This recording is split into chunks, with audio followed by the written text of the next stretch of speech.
Select Gaming Commission meeting back to order. Gaming Committee meeting.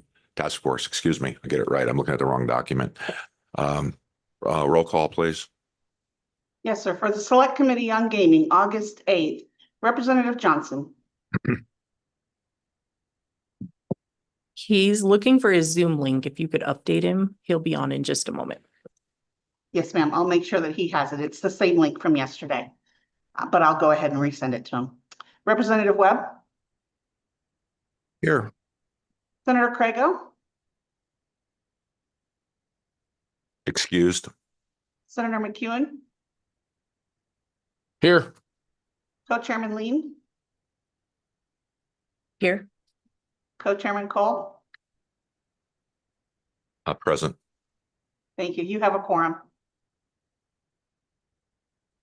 Thank you, Ella. So just a brief explanation about Senator Crago. Senator Crago is running around after cattle in the prairie, looking to get them and inoculate them with something that they need to feel better.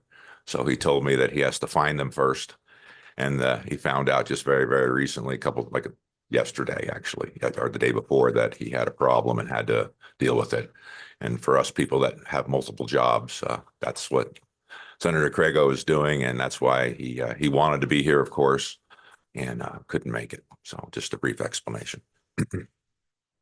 Moving on from yesterday, we left off with working draft 26 LSO -145, and we're going to continue with that this morning. And we have a working draft in front of us right now. I would ask for, I guess, discussions on this working draft from the committee and thoughts and comments, and then we'll work on amendments if there is any to said working draft 0145. So committee, I'll start this off by asking what you think about this working draft, and any comments you may have. Please ask.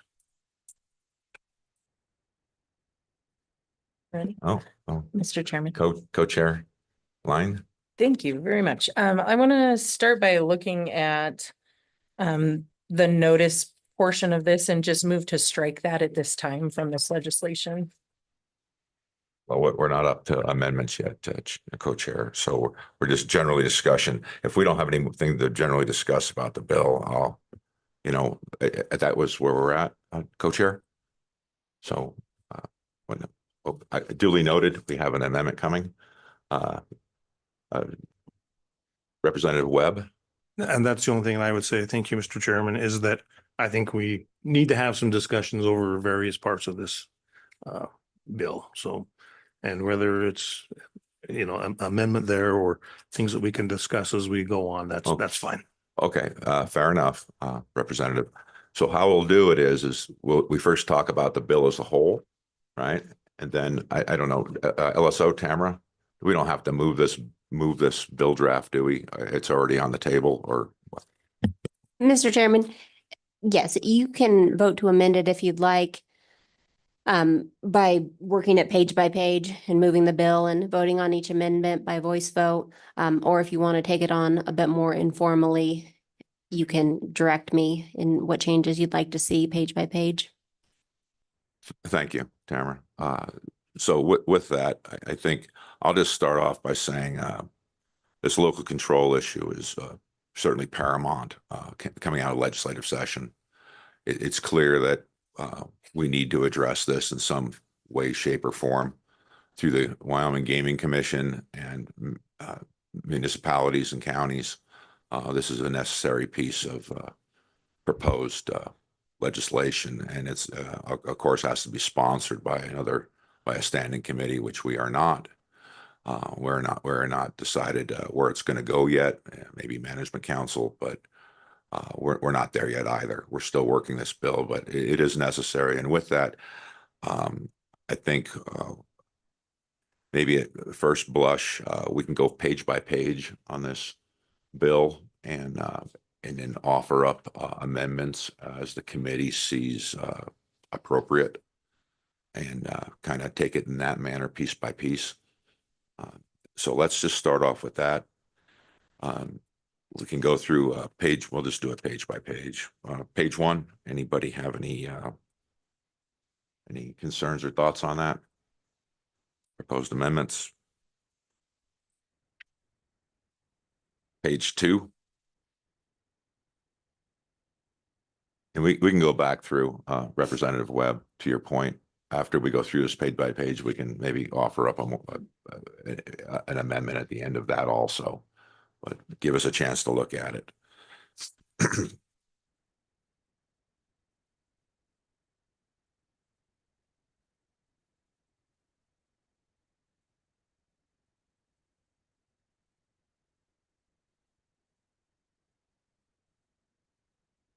And then we'll move on to page three. I guess the comment I'll have about page three is that we're now starting to talk about the interaction between cities and counties. That they're working on the language that they would like to bring forward to this task force. So that's kind of an open issue that we will wait for them to come up with what they would like to see, what they can agree to, if anything, I suppose at this point. But we need certainly their input on cities and counties for the approval process. And I know it's on this page, but it's coming.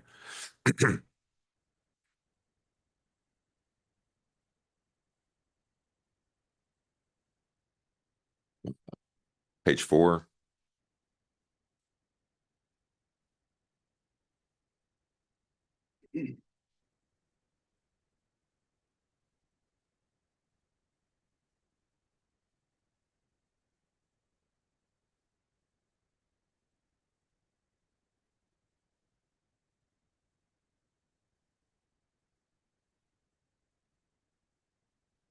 Mr. Chairman, on page four, this would be the amendment portion at the bottom, and I'm not sure if you want the motion now to strike it or. Oh, no, let's talk about let's first talk about the proposed amendment.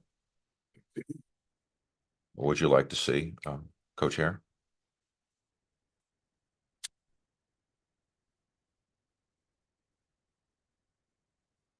Mr. Chairman, I would move that we strike lines 31 to 33.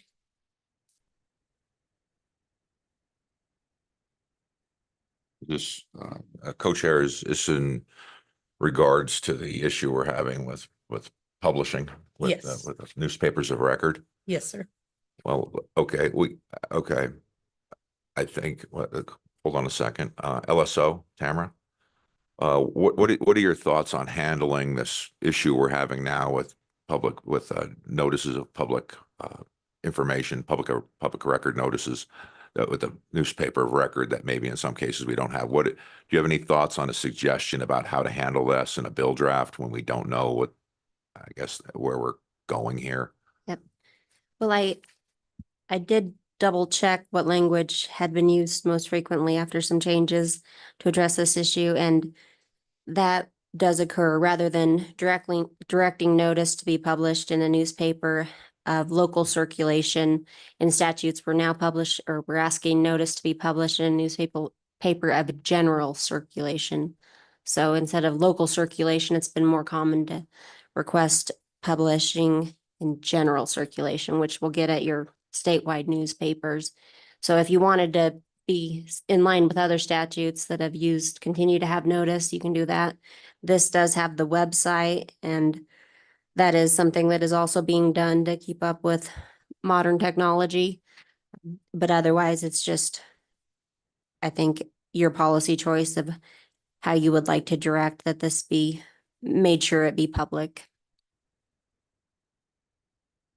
All right, so what would you suggest then as a way of handling this to kind of put a placeholder in or a backstop in? What would be your suggestion to do when we don't really know what's going to happen, obviously, in the future? Is there some wording we can put in there that would safeguard us and basically make it future proof for whatever the vehicle of public notice is?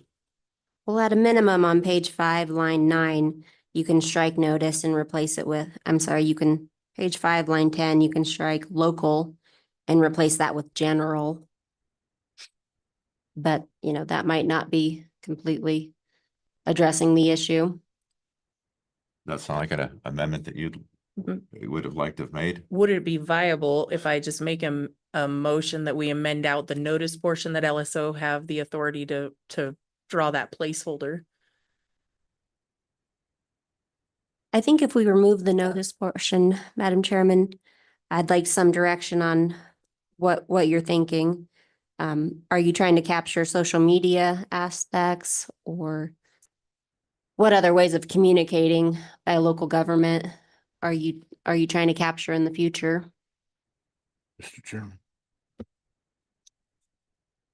Let me think about that just a moment, Senator Yeah. McEwen. Thank you, Billy. Well- Chairman. What if we change the language? Excuse me. What if we change the language in there to capture the website itself and put it on a website? I think we already have one, don't we? We do, Mr. Chairman and Senator, we do ask in this on page 5, line 11, that notice be posted on the local government's official website, which I think about all local governments have. Statewide, there's not a place that I can think of that would provide an opportunity for notice. There has been for procurement and the notice that's required there. There's more of a statewide effort to have a website that people can go to get notice of when there's bids that come up, but I can't think of any legal notice website that exists. So I think the counties and the cities, their official state websites are a way that they often communicate with their constituents. Thank you. Thank you. We have introduce yourself, please, Jonathan. Mr. Chairman, members of the committee, Jonathan Downing, here for the other issue, but I also represent Wyoming Press Association. And the Press Association manages a statewide public notice website that is currently, you can put any public notice on that website currently. Committee should have received an email from me yesterday regarding what actions they're taking to help assist on some of the public notices while it's in limbo with what's going to happen with those newspapers. If you, in the interest on the public notice side, I would say consider having a placeholder there. Corporations Committee is likely taking on some of this issue next week. I don't want to commit that committee to anything because they're still talking on those types of subjects. But in general, if it's a federal requirement, you normally have the statewide newspaper of record. There are certain papers that qualify as that, but the other piece that you want to look at as far as local governments, similar to how you have a county zoning process where you have things noticed publicly, where you have things being developed, but also looking at the option to, we did have some legislation several years ago that had dealt with public noticing that was on in a digital environment in additional to a print environment. And so making that good faith effort to ensure that the public has that awareness. And so the website's WyomingPublicNotices.com. And in addition to that, though, you might want to just do a placeholder, and then you've got some time to see how those things react with papers of record. It still does not address the issues when you have situations in communities that don't necessarily have a full-blown paper of record, though. Thank you, Jonathan. Tamara, would it be possible if you could do research on how we should handle this right now because of the question we're asking? What's the best way of doing it? It may be that we do nothing here until we know more, because we're kind of putting the cart before the horse. I mean, we know there's a problem, but it's above our ability really to address this right now. We're a task force on gaming, but we've got something about public notice in here, which is problematic. So would it be possible that if you would look with staff about what your recommendations are to put language in here to deal with the situation that's now developed with the public information and notice? What's your thoughts? Certainly, we can look at that, can watch what happens with the corporations meeting coming up, and could probably come up with some language that would capture efforts by the community to post notice in the best means possible, given, the times that we're in, and whatever that be, we could probably come up with something that would capture that if you need it to be in place, but are not quite sure what that's gonna look like. Either way, we can provide you some suggestions and some different language. Well, we could, yeah, because at the end of the day, this, we have another meeting, right? At least we can deal with it then. And if all else fails because we run out of time, because we don't know what the outcome is, I mean, we're not writing, the law is, we don't have a law really to follow that works at the moment, apparently. But the sponsoring committee could make an amendment to it to deal with this also, right? And clean it up. So I think it's definitely a problem, but I don't know, is it something that at this point in time we could do much about because we don't understand what the outcome's going to be, right? So I think duly noted, co-chair, that this is an issue. And unfortunately, it's affecting probably everybody who has a bill draft with that involves public notice that we're, so what are your thoughts there, co-chair? I'd like to withdraw my motion and leave the discussion up to LSO to help us draft that as a placeholder. Well, thank you, co-chair. That's, I think that's about the best we can do. It's kind of a weird situation we find ourselves in that we didn't anticipate. Mr. Chairman, Next, yes, Mis- oh, yes. Mr. Chairman, Oh, good I'm- morning, Representative Johnson. I made it a little late, but I got caught up. Corporations will address this issue. It will be about our 10:30 on our opening day. So even our county commissioners are having trouble with meetings, and I think we need to address it as a single bill, and I think it would come through corporations. And but we're going to try and address that. I don't know how far we can get, but we know that this is a problem. So hopefully we can address it in a timely manner and get things done. But Thank you, Representative John. Appreciate your information from your committee. I have all the faith in the world of corporations up until it doesn't work, and but I'm sure it will, because we have to address this. But thank you for your insight. Next, I guess we're looking at page 5, and I have one thing I think at the bottom of the page, and the amendment that was added to the TRW meeting and on lines 21 and 20 to 23, starting with the permit holder, to strike that. I don't know what that adds to this bill. I have yet to figure out how you can possibly, set up a contested case request before there's an outcome on a decision. I mean, it's almost smacks in the face of, pre-decisional information was known before, so I don't see where that fits really well on this bill. So that's my proposed amendment. Discussion on that proposed amendment. Second. A second. Okay. All in favor signify by saying aye. Aye. Aye. Motion, amendment passes. Next, any other proposed amendments to this page? Hearing none, we'll move on to page 6.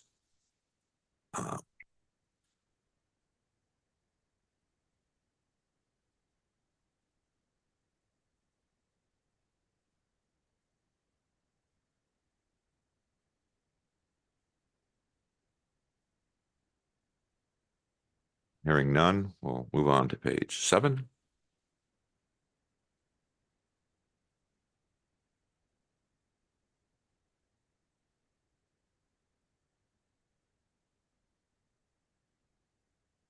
And I guess I'll add something on page 7. We had a brief discussion about negotiations in good faith, and that being a reason for permit denial. I don't know if this is the exact right place. It's probably an LSO question to put that in there. Do you think it's encompassed on line 1 under Romanet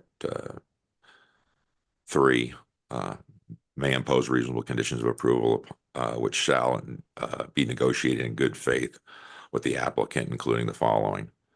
The question is, do we want to add anything there about good faith negotiations and reason for denial? Because either party in this case could say they were not negotiated with in good faith, or is it captured in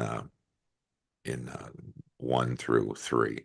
I guess an opinion of LSO at this time. You want to look at that a second there, Tamara? Joe, did you have Mr. Excuse me. Mr. Chairman. Mr. Johnson, Representative.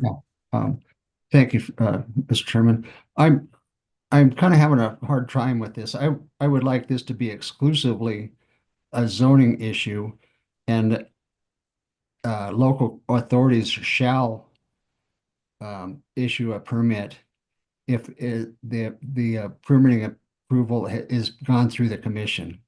I would like, the local control should be that the counties and the cities would zone rather than approve. I think once we give them the power, we're also giving them a value to this licensing process. And I don't like that. I think that they shall issue a permit if it is passed through the gaming commission. So I'm, Well, then, okay, we'll have a discussion about this. I would say then you give away all local control. You have actually given away all local control under that scenario because you shall issue it. So after a shall is non-negotiable. So if you're a member of this group. So if that's your amendment you want to propose, Yeah. then we'll discuss it. Is that what you want to do? yeah, I would like to discuss it further. I think that we are not giving up local control. If the counties has addressed the issue and they want gambling in their county, that's fine. Then they are saying they want gambling. That's their control issue. But I have a problem giving them value to licensing. Just asking for trouble, I think, down the road. So their local control would be to zone, allow the corporations and entities to find a place and allow them to zone them where they need to be. And I'll leave it at that. Probably need more structure than that, Representative Johnson. We need more specificity. I mean, you're changing a lot of things when you ask for, say, a right by use by a zoning requirement, and then going through a zoning instead of a conditional use permit process. Conditional use permit process would be another way of doing it. I don't know well. I guess I don't know. Tamara, LSO, would you understand what this amendment is?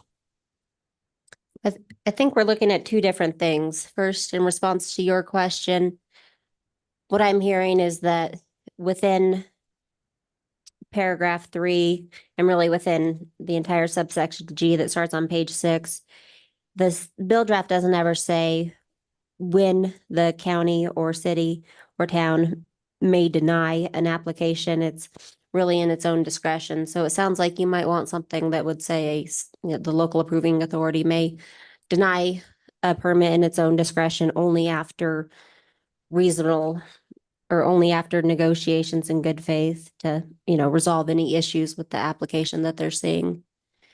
Because what I heard you say was to talk about the denial. And in order to deny, have they really tried to work out those issues in good faith? And that's not in the bill. Yeah. Thank you, Tamara. Representative Johnson, I think this is not the right place to put that amendment. I think we'll go through this. We'll go through this. And then at the end, you can propose that because it structurally changes a lot of things. And so it doesn't fit in. It's not germane to this area we're in right now.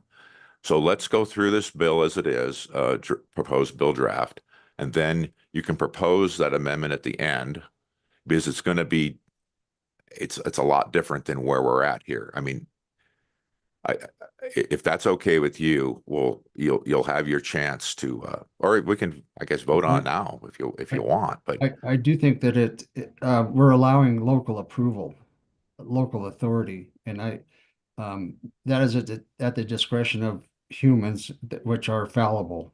I think we would better to have it written in stone that they shall issue if they approve gaming in their communities. They shall issue if they have a license from the gaming commission. So we're talking So, about re- to allow cities and counties to issue a license. Well, they shall issue a license if they meet the zoning requirements. But they have no other, they have Okay. no other authority other than that. Well, you still, I have a question. Co-Chair Lyon and Senator McEwen, I both have questions. Okay, thank you, Representative Johnson. First, Co-Chair Lyon. Thank you, Mr. Co-Chairman. I believe what Representative Johnson wants to do is strike subsection G altogether and replace that with the local control via zoning. If I'm understanding what has been mentioned between LSO, Representative Johnson, and yourself altogether. Thank you for cleaning up my thoughts, Madam Chairman. All right, thank you, Co-Chair. Senator McEwen. It kind of appears to me that, and I want to get into your mind a little, that we're putting it back on the gaming commission to literally issue the permits, and then the city can decide where it goes through zoning. Do I understand that correctly? Thank you, Mr. Chairman. Representative Johnson. Yes, I believe that's what we'd like to do. The commission has ultimate authority on licensing. Licensing has nothing to do with the state gaming license, has nothing to do with cities and counties. The cities and counties can tell them where to put their business, but they shall not have a control over a yes or no. They already have a license from the state. Does that make sense? Thank you for the clarification, Mr. Chairman. All right, thank you. Thank you, Senator McEwen.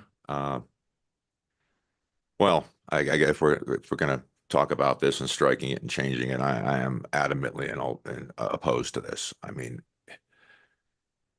from a history of being a county commissioner, from a history of understanding zoning, from a history of understanding, you know, just the concept of doing something like this. I mean, it's just a lot different than we've contemplated before, and contemplated differently than this bill draft is. There's consequences for doing it this way. And I say, from what it looks to me, from what I know, and it's the first time you've sprung this on me, that you'd like to do it in this manner, which kind of puts me at a disadvantage to really think it through totally, is that when you tell somebody, I mean, if we're trying to get away from local, you want to call it local corruption, people making deals and saying, I'm going to just let this guy do it because Joe's my friend. I don't know, is that really solved by this? You're stripping away local authority in my mind, because once you decided that you're going to do something and you've opened up gaming, how are you going to deny, 100 more operators to come in? And maybe you don't want to deny the 100 more operators to come in. But once you've set up zoning and it's just say you're doing it through a zoning process, I'm not real sure how you'd want to do that. They have a right by use by zoning, which means if they purchase that property, they can put a gaming facility there and run gaming out of it. And there's nothing that anybody can say. You essentially lose all local control, ALL, because you will be sued because you didn't comply with your own zoning regulations that allowed you to do this. I think there may be some other mechanisms we can come up with, because I agree with you. We don't want local corruption. We don't want local good old boy systems making a decision and letting certain people win and other people lose. I agree wholeheartedly with that. I think that's a problem we're all trying to wrangle with. And this sounds like is one of these ways we could do it, is this methodology. But I think the downside has more risk than the upside has. If you really think it through and understand zoning, I'm speaking, and there's risk to it. All right. And I that's my concern. There's risk. There's major risk. This is a huge departure on how this is being currently proposed. if we want to have a separate bill draft, if that's what you want to do, or you're always welcome to have your own bill that you want to do personally to do something like this, that you can do that. I think at this point in time that, if you want to have a discussion on a separate bill draft, which basically changes the structure of this entire bill when it comes to zoning, the zoning methodology, which I wouldn't even say zoning is the right way to go. Conditional use permit would be the way to go, but we're not discussing that. There's a reason why all these past bills have failed. And I do mean there's a litany of them. It's because of, I guess, not having a product that enough people can agree with. So my point of view, Representative, and I'm just one vote here, is that I don't think this is the right way to go to put this in this bill draft. If we want to have a separate bill draft, after we discuss this bill, if you want to propose that, I'm more than welcome to, to have a discussion and a vote on another bill draft. That would do what you're proposing, and we can have a competing bill. In other words, one bill will do it this way and the other bill will do it with I would probably say a conditional use permit might be a better mechanism to do this than zoning, because it would ultimately always allow you that local control with a conditional use permit. Doesn't get around your problem with corruption though. I mean, it's a new concept, Representative, and you have, I'll go back, you have the right to have your opinion, as we all do. This is a task force that's going to bring legislation proposals to another committee, and they'll handle it from there, because we can't do that. So anyway, my 2 cents is I do not support this. Other comments? If you want to go, Mr. Chair, I the would like committee. I would like to address this again. I'm a free market guy. I think if 1,000 establishments want to come into Laramie County, let them. Free market is going to weed them out. It's not up to us to pick winners and losers. Your conditional use, maybe that is the way to go. I don't know, but I do not want a fallible human to be picking winners and losers. I think that's wrong. I think there is shall issue if they meet all the criteria for issuing a license from the state. And I'll let it go with that. Well, frankly, Representative Johnson, currently that's the way it is. Okay, that's the way it is currently. We don't need any of this change. The current law that we have right now is doing what you're talking about. Because guess what? You have an application right now, and you go before the Gaming Commission, and you go through the process, and you're not a criminal. They shall issue a license, and they have been issuing licenses. They have not denied licenses. The counties have been sued for denying a license. There is no local control. That's what we're trying to get a hold of. So I would then debate the situation as we currently have what you're talking about. We do have that, and it's out of control. And that's why we're talking about a bill to try to get control. And you're right. We are dealing with fallible humans. You're right. And you'll never, say you're wrong. But we have currently what you're talking about. We don't need this bill. I mean, really, if you really think it through, we don't need this bill, because we have no local control now. And guess what? They can apply, they can put stuff where pretty well wherever they like, and they can't be denied. That's pretty well the lay of the land. And so on that vein,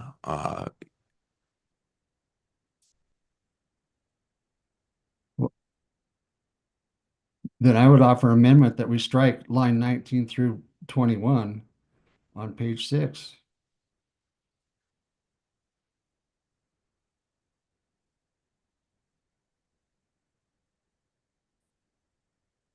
Section G, which would get rid of all of them. okay, if that's your motion. Okay. So the motion is for an amendment. Now we've got something from on page 6, if I got this right, lines 19 to 21. That's the motion. And Which would actually strike everything below that. Is that Yeah, correct, yes. Tamara? Yes, strike everything below that. So there is no local approving authority. Okay, that's the motion. Discussion? I'll second it for discussion purposes. Okay, seconded. Well, I don't think we need a second, but thank you. Some committees you do. Discussion.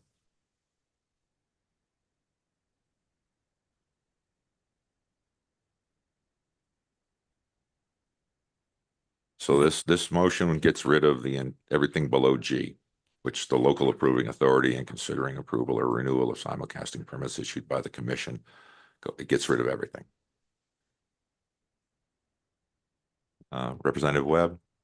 I guess my question is if we strike this, what are we doing for the local authority? Are we giving them, I mean, I'd like them to have a say. I'd like them to zone. I'd like a municipality to be able to zone to say, things can go here, things can go here. Things can't go here, things can't go there. By striking this, are we putting more of an imposition on the municipality or the county? Well, it's what it was represented. It's gonna just let it, it's gonna not have any local approving authority. None yet. Well, I'd like to follow up and say, what do they have now? Well, they have nothing. I mean, we effectively, I mean, this is for discussion purposes, discussing this amendment.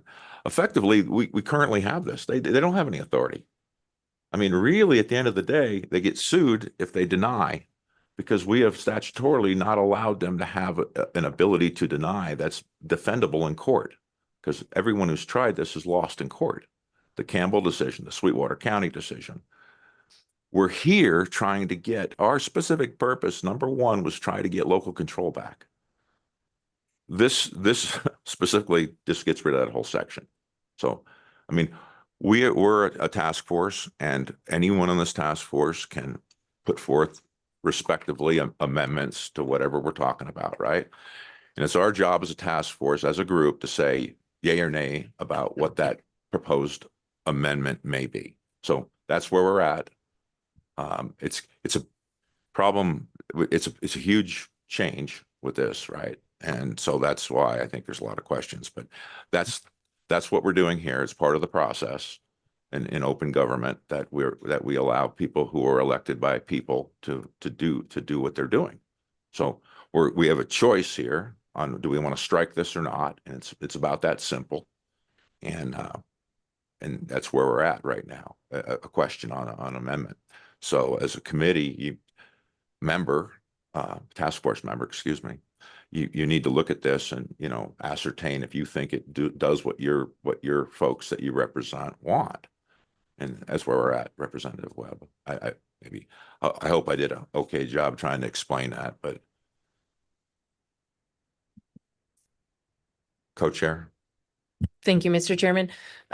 My question for the bringer of the amendment would be, is your intent to add in the zoning piece with the removal of those lines, or would we add that in a different bill draft? I think we would add that in after we remove this. We would add zoning or land use regulations after we remove this portion of the bill. Thank you.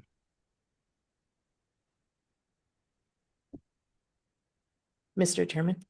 Co-Chair. I'm just thinking through some of the zoning laws, and I'm just thinking about my own community and where we have things like liquor stores. Those are zoned, and so people know, like, it can't be so many feet within a school. They're pretty much all over town, but they're also strategically placed in and out based on zoning. And so in my mind, I could see how we could give local authority through zoning, because they could say, we don't want this in a historic district, and be able to push the gaming machines out of the historic district just by zoning. I'm just trying to think this through on the fly. Could we possibly ask WHAM and WCCA a question on this amendment?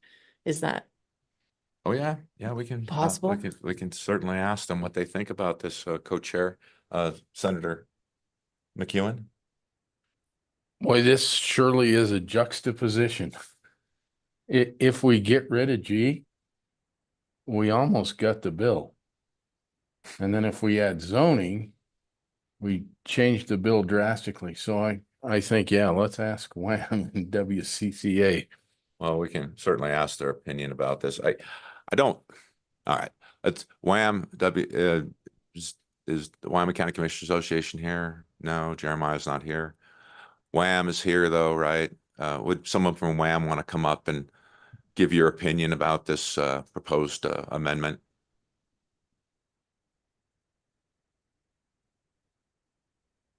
Morning. Could you introduce yourself to the committee and to the public? Of course. Thank you, Mr. Chairman. I'm Matt Hall with the Wyoming Association of Municipalities. I don't think the county commissioners are here this morning, so I'd be willing to take and do what I can as far as answering any zoning questions. My previous experience as a mayor, though, so I've got a little bit of limitation as far as specific zoning, probably understanding. But I'll do my best. Well, proceed. You've heard the proposed amendment. I guess what's your opinion on that proposed amendment? Well, again, we like the bill how it is drafted. It gives that local authority to the cities, and which previously didn't exist. I think if you take that out, it probably eliminates that, to your point. What little I know about county zoning is it's a little looser than municipalities. So I'm not really sure that all the counties would be capable of, putting forth some of those zoning rules. I know a few of them haven't really done their land use plans and then the enforcement side of those land use plans. As far as municipalities go, I think quite a few of them don't have specific zoning parts in their ordinances that would address the gaming aspect of things. So I think they would have to create those. And then most of the zoning, I think, are like you have commercial, you have residential. And so you have kind of a broad amount of things that you can do within those commercial operations. And so I think it becomes a little bit more difficult to try and limit, use in those areas. Thank you. Thank you for your comments. And you bring up another point is that not all, there's certain localities, counties in particular, that do not have zoning regulations. They don't. In certain counties in our state, we're not all the same. Our large counties usually have zoning of some sorts, some level. Small counties do not. But it is problematic in the fact that not everybody has zoning. They have not adopted it. I know of a few, but so it's not uniform, and there's no law that says they have to have zoning within a county. And even I don't even know what the law pertains to cities saying it has to be zoned. I think it's what they choose to do and how they choose to zone their municipality. But thank you for your comments. Oh, Representative Webb. Thank you, Mr. Chairman. My question would be for the representative from WHAM is it feasible for the municipalities, and I'm going to focus on municipalities for right now, to be able to zone? I know there's been some discussion about maybe they can, maybe they can't, and I would like to hear from them. Is it feasible to have a specific zone for gaming or gambling within a municipality? Mr. Chairman, Representative Webb, it's a good question. I think I would be worried about the legality of it, I suppose, with my limited experience in some of the zoning. So I think that would be a little bit more of a question for the city attorneys. Thank you. And just as a follow-up, I mean, we zone places where liquor stores can be. We zone other things. I guess I'm having a hard time figuring out why we can't zone gaming, and that's. Well, I think you obviously you could possibly come up with a gaming. I mean, gaming has been, set up differently because of what it is, right? It's a different thing. It's a different thing than liquor. It's a different venue. It's a different product. It's been deemed by the state of Wyoming, number one, I believe it's still technically not legal except for these exceptions that we've had. It's still not legal. The irony is I find that Wyoming started off as a gambling state. You know, way back in the day, we gambled, history wise of Wyoming, were longtime gamblers apparently. But that's the reason why we have all this, is because technically it's not legal. I mean, it's not been constitutionally made legal. That's why it's a voting question. That's why we have ways of getting around that. And that's what we have here in front of us, the gaming rules. I suppose the Gaming Commission folks might be able to maybe shed more light on that. But it is unique, I guess, is to your point. Why is it not like, you know, putting in a commercial building? Because it's unique. Because it's a unique thing. It's not the same as a commercial building or a residence, you know, or a garage. It is gaming. And we're here because of its uniqueness in our state and how we have to deal with it. And that's what we're dealing with, is a local control issue of how to deal with it. And you know, it's clear by the evidence that we do not have the local control. So we all agree that we have to figure out how to do that. And, you know, it's a good topic that we talk about, say, zoning as being a mechanism that potentially could do that. You know, yeah, that's a whole nother bill, really. I mean, the more I'm thinking about it, there's a whole nother bill. And if we want to research that and work on it, I don't think we have the bandwidth to get something done in time, because we're limited because of management council telling us that we only have 4 meetings for this year. And it's really hard to get anything done with 4 meetings, especially something like this. Representative Webb, we've have a litany of failures on you know, many groups have tried to do anything with this, and it falls off the tracks for many reasons, right? All with good intentions, but we haven't gotten anything accomplished. So this is a vehicle to get something accomplished. I still stand against this amendment. I think if we want to run another bill draft, a proposed bill draft, after we get done discussing this, that's fine. You know, we can have a competing bill and take more time to look into this. The unintended consequences are what we have to be concerned about more than anything, not what face value it sounds like. Unintended consequences will sink your boat every time, from experience. You know, sounds good, ends up, well, didn't figure that out. You know, because some of this stuff is very nuanced. But if we want to run I would support, only if obviously if this fails, that we run we'll have a discussion on a proposed bill draft that focuses on a zoning conditional use permit type of methodology to issue licenses and to research that. But that's a whole drastic change from what we already have established. I mean, an absolute change. I mean, that's of course my opinion, my 2 cents on that. But that's where we're at. So, you know, at this point, I would say further discussion on this proposed amendment. Co-chair Lang. Thank you, Mr. Chairman. I hear what you're saying about how this is different than a liquor license, and what comes to mind is the skills-based gaming and how their regulations within statute currently put them within truck stops and bars. And so they're essentially zoned by those truck stops and bars. And however those are zoned within county regulations, that's where they get to be. That's their only option. And so the more thought I put into this, the more I think that this has real potential.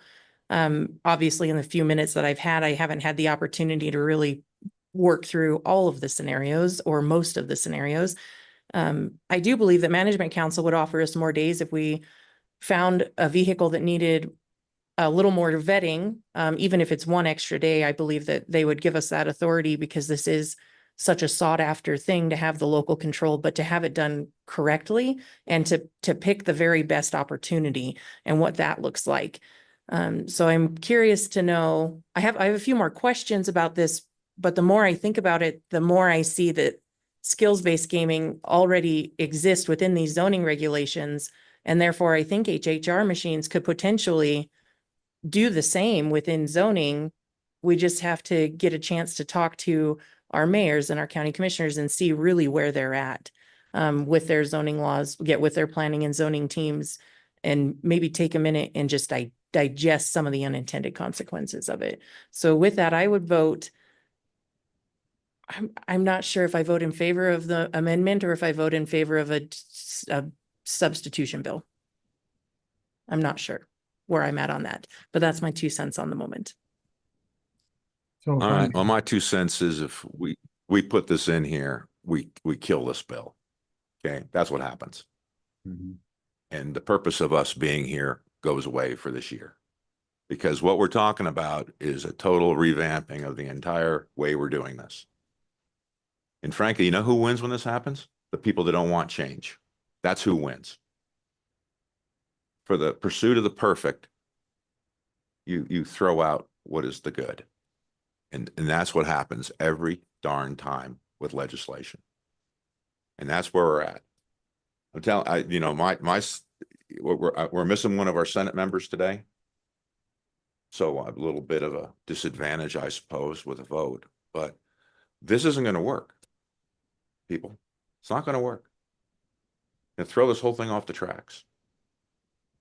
We don't know anything about what the cities do with zoning. We don't even know it's possible. And while they, you know, the legislature in their infinite wisdom decided to put gaming, you know, certain types of products in a truck stop, I think that was a bridge too far. Matter of fact, I think I voted against it, but it is what it is. Because it lends into all these other problems, like where do you stop and how do you deal with it? I can assure you, if you give you shall approve, you have no choice. I don't know we have to do anything. I mean, tell me why we have to do anything if we make this change, because currently you can do it what the current, whatever you want. I mean, really. And so there is no sense in having a bill. There's no sense of having a bill. It is already currently doing what you're talking about. In my opinion, it doesn't change anything. You know, I mean, current status, we don't need more laws. Apparently some people think there's local corruption. Local people probably take offense to that. Not all people are corrupt. You know, I mean, that's a throwing everybody in one basket here. I'm not telling you. Listen, if people don't think the legislators are up to some nefarious activity at time, well, think again. So people have a general distrust for anybody in elected office because of a lot of things, probably because Washington more than anything. But well, we're up for a vote. So at this, any further discussion on this proposed If I amendment? could, Senator Chairman? McEwen? Can we move this vote to the next meeting and give us a chance to talk to county commissioners and municipalities and figure out what they want? But the amendment has to. So we have an amendment proposed on the table. So we have to deal with this amendment. I don't disagree with you, Senator McEwen, that, yeah, we obviously, that's why I said it's a separate bill draft. That would just solve the problem. Then at the end of the day, we can pick a bill that's going to prevail, either, you know, A or B, let's say, that deals with this. That's one way of doing it. Representative Johnson, you had your hand up. I would just like to make a few comments. One is that local control, if the counties have already established that they want gambling in their county, that is the extent of their local control for that point. The additional control that they have would be through zoning, where they want them to be established. I think, sure, I'm not accusing anybody of being corrupt. I'm just saying, let's take that possibility absolutely off the table. Even for future reference, 100 years from now, that possibility would be off the table. And that's my intent to bring this amendment. Thank you, Representative. The situation is it's irrevocable. Once the approval's given for gaming in a community, it's irrevocable. No matter what the community thinks at a future point in time. And to boot, when the gaming product changes, they're stuck with whatever that gaming product is as it changes. And in forevermore, they're trapped into approving gaming. That's the issue we're dealing with. I mean, If I may, that's the problem. if I may, Hold on a second. Mr. Chairman. Representative, I heard you. Continue. I do believe that we need to give local control to allow petitions to remove gaming from cities and counties. That would be a separate bill altogether. That would be another form of local control. I know Torrington, they just said we don't want it, and gaming corporations have said, well, we'll stay out of there. I think there's a way for the cities and counties to exert their control without having a law that allows them to give a yes or no vote and possibly lead to the unintended consequences that you may talk about. And I'll let it go with that.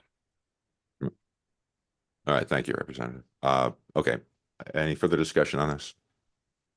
Seeing that, I guess we've discussed this to death.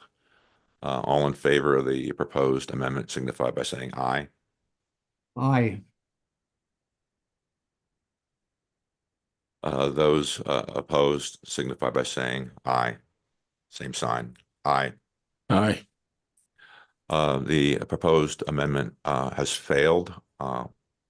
However, we can further discuss this, Representative Johnson, on another bill draft. I think we should have we owe it to everybody I need you and I need everybody in the House and all of us Senate folks to be on board with the change. And the only way we're going to be on board with any change is to understand, what that change is. And I think that's probably the reason why everything has failed in the past, because they're tough. These are tough things. Thank you for your amendment. Let's move on. Any more proposed amendments? Forgot what page we're on now. 6, maybe? Mr. Chairman, I'm just told that we do have a Zoom participant. Mr. Ryden is, Yeah. if you want to take comment later or, Is it? Jeremiah. Is WCCA? yes, Okay. Could you bring the WCCA, Jeremiah Ryman, online?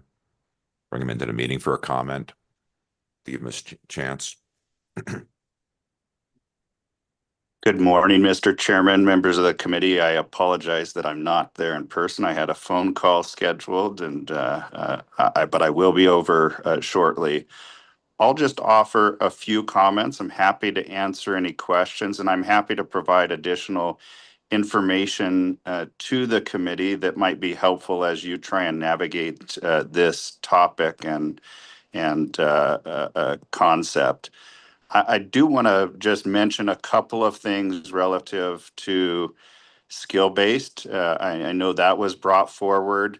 To be clear, the allowance in truck stops and other establishments is ultimately established by state statute. So you all have made the determination around the number of machines, where those can be located.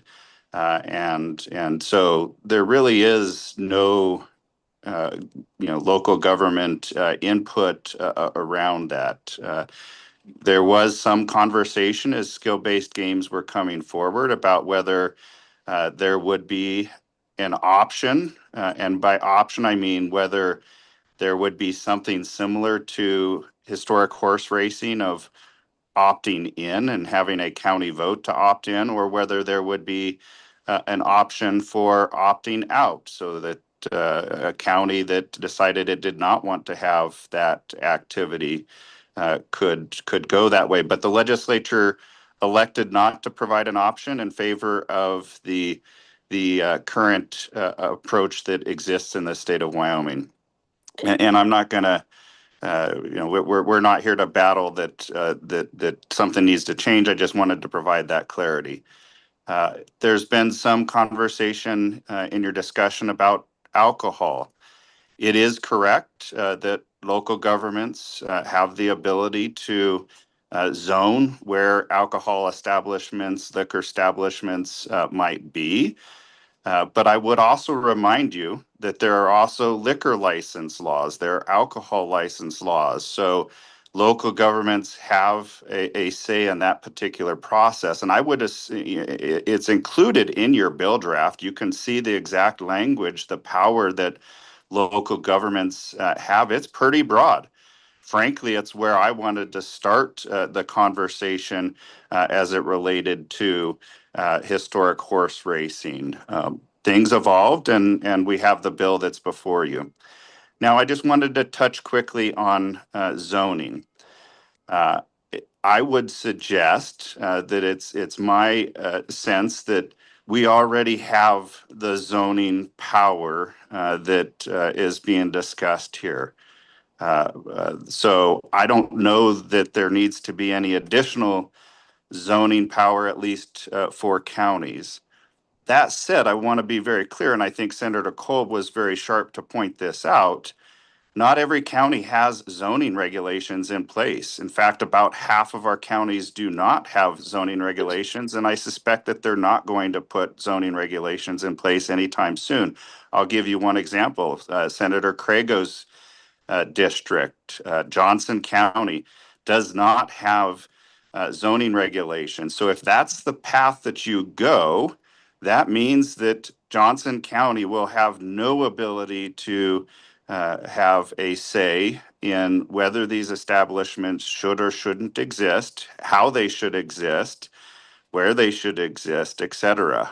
So I think you have to be careful. And I also made a few points yesterday. I'm happy to remake those points, but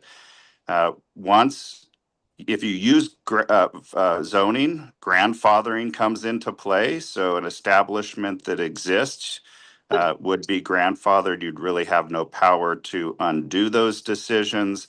In terms of what we're talking about here, whether it's liquor licenses or historic horse racing, not everything that we might want to consider at a local level can be addressed through zoning. So I don't think it's the precise tool. Is it one of the tools? Yes, as I said yesterday, but it is not a perfect tool. With that, Mr. Chairman, I would sit for any questions, but again, I'm happy to continue to be a part of the conversation and get more resources and information to you as you need them. All right, thank you for your comment, Jeremiah. Representative Johnson, you had a comment? Thank you, Mr. Chairman. And Jeremiah, to your knowledge, has anybody challenged the locations of skill-based games in truck stops or anywhere throughout Wyoming? That's my first question. Yeah, Mr. Chairman, Representative Johnson, I'm not aware of any challenges at this point. One more question is Johnson County, do they have liquor stores? If they don't zone liquor stores, what is their, how do they arrange them, I guess how do they justify them? Yeah, thank you, Mr. Chairman, Representative Johnson. Great question. And that's where I think the dual authority comes into place. Although they don't have zoning, they do have power over liquor licenses and when and how to authorize those. Again, the specific statutes are included in the bill draft that you have before you. I apologize, I don't have that copy in front of me, so I can't point to it specifically, but I'd be happy to get that. So it's a dual authority when we talk about liquor licenses. Also, we're talking Hold on about, a second here, Representative Johnson, hold on a second. Doing it remotely is kind of a little awkward. So it goes back and forth. So you have to wait for a chance this is not a private conversation online. So it's publicly, it's being broadcast and recorded. please So, excuse my interruptions. Representative Johnson, could you continue? I kind of lost my train of thought, but I think that Jeremiah brought up the point that once they are zoned in and grandfathered in, that is why we have to have a necessity to have local control to petition to get rid of those establishments. I think we can't put everything we need into this one bill. There's several things that need to come into place, and hopefully we can get them all in together and and make them work synchronously. So that is all I'm saying, that I still believe that zoning is the way to go, and I'll let it go at that, and thank you. Well, just thank you, Representative Johnson. Thank you, Jeremiah, for your comments. I will add that once you allow zoning, you have a right by use, and it's called a taking. So the only there's no local way of not being sued over that, because once you've bought something, you've purchased a piece of property with the intent of using it in the way it was zoned, you have a right to that, and any changes that happen to that right is considered a taking in court, in law, and you will be sued for the devaluation you've caused on that property because you've now changed the use of it. So it becomes very problematic to rescind an approved zoning use once they've got that right, and that's the law. I didn't write it. I am not the courts, but I know what the outcomes have been. So that's the problem with rescinding authority in zoning. Once you give it, you've got to give compensation. You can't just take it away with somebody. It's not fair, basically, that you did that to somebody, the government especially, right? So that's the problematic side of rescinding a zoning ability, right? If they had it, if you lose it, that you have a damage to your right, because you no longer is that property going to be able to be used as you purchased it for and as you were using it. So that's the problem with rescinding authority once you give it through zoning. I mean, it's a one-way road. I mean, we can talk about this further, Representative Johnson. It's a good discussion topic because a lot of people, obviously think the way you do, but maybe this is a way to do it. But in reality, it's a little more of a sticky wicket. But thank you. And Co-Chair Line. Thank you, Mr. Co-Chairman. Seeing that this bill still needs a lot of discussion and the new discussion with all the zoning, I'd like to make a proposal that we carry this bill on to the next meeting in its current form.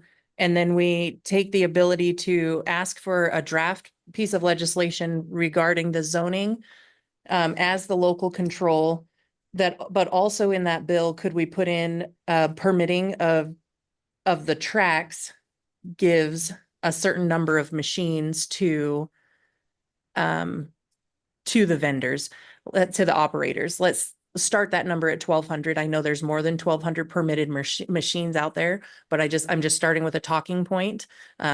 Just know that number is flexible. It's just a placeholder. So a local control bill based on zoning with conditional use permitting, the permitting of the track permits up to 1,200 machines by the commission, and that we direct Wyoming Gaming Commission to start a rules change that until all of those machines are in operations, that the operators could not come and ask for more machines. Yeah. Okay. Thank you, Co-Chair. Nick with the Gaming Commission, would you come up here a sec?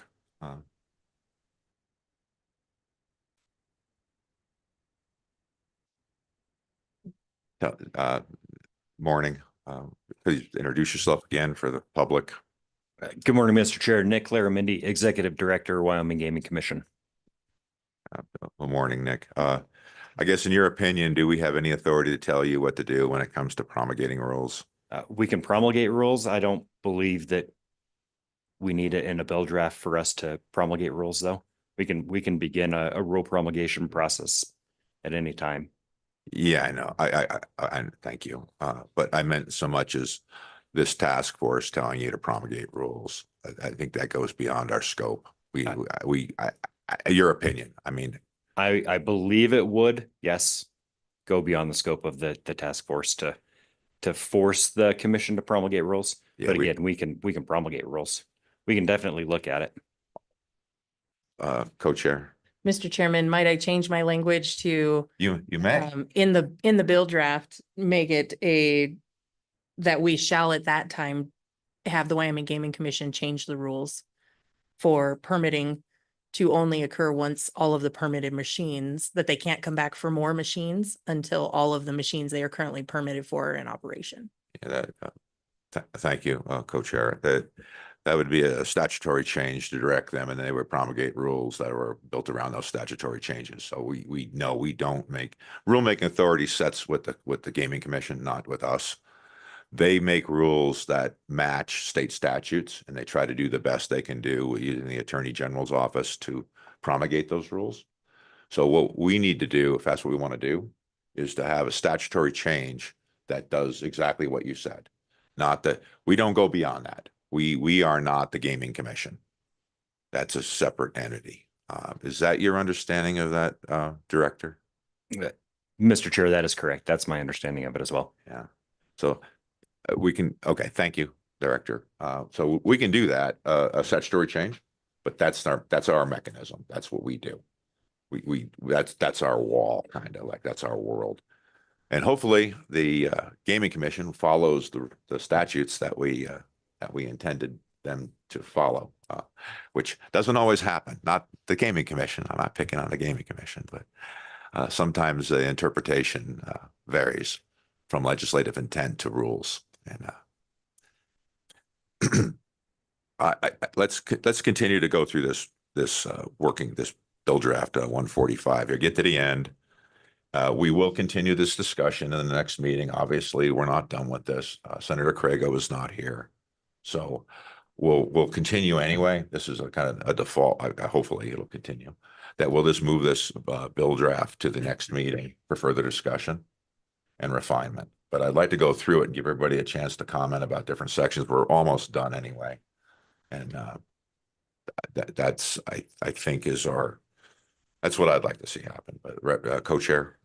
Mr. Co-Chairman, could we vote on the bill draft to move forward with the zoning portion? No, that's an amendment. It failed.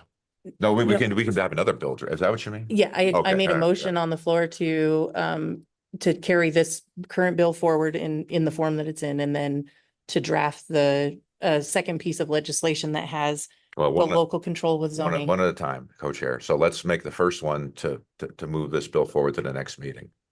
Okay, would you like to make that motion? I move to move this bill forward to the next meeting in its Okay. current form. Second. All in favor, signify by saying aye. Aye. Aye. Opposed, same sign. That motion passes, and now we're on to the next one. Co-chair, what would you like to propose? Mr. Chairman, I'd like to ask LSO to draft a second piece of legislation for local control via zoning using conditional use permitting. Permitting the track would authorize up to 1,200 machines for the operator, and that the rules then would be changed.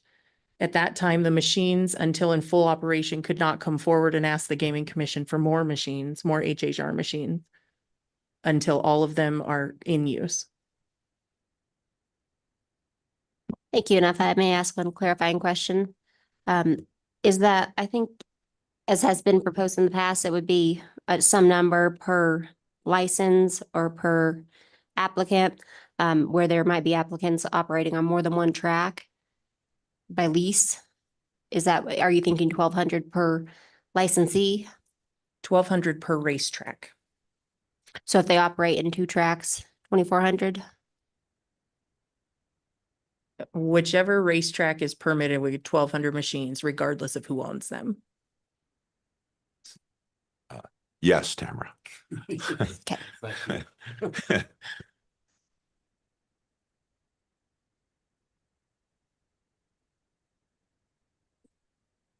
Oh, Representative Webb. I would second that motion. Oh, well, thank you, Representative Webb. For the record, this task force doesn't need a second, but I know most of our committees do need seconds, according to committee rules. But this is a task force, so we're kind of under different rules, but appreciated your support. All right. Tamara, are you clear with I guess, a beginning point? Absolutely, Mr. Chairman. And if you want to authorize me to work with local entities to revise this bill draft that's been requested in the chairs, I can work through. Yeah, put that in, that'll be in the request that you work with the necessary entities to help you draft this request. Co-chair, does that sound good? Yes, Okay. sir. Okay. Okay. All in favor of the proposed bill draft, signify by saying aye. Aye. Any opposed?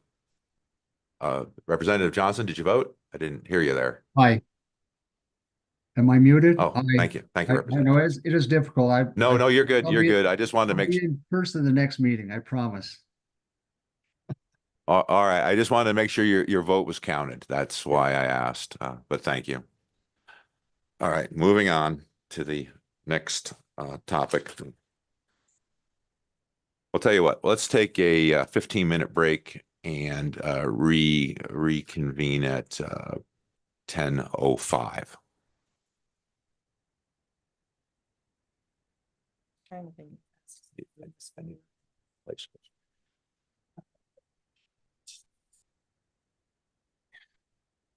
I don't know. There's probably a way of doing it with a conditional use permit. It's gonna be pretty tricky because none of that's gonna work, denying an applicant's zoning use by a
I'd like to call the Gaming Task Force back to order.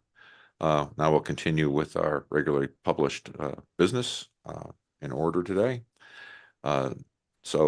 Regulatory matters, criminal gaming and exceptions. Mr. Chairman, Yes. may I ask, do you want to dispose of or table or do anything with the local moratorium bill? Oh, well, thank you, Tamara. I do not want to dispose of that. I'd like to talk about the local moratorium bill. Could you want to come up and explain that to the task force?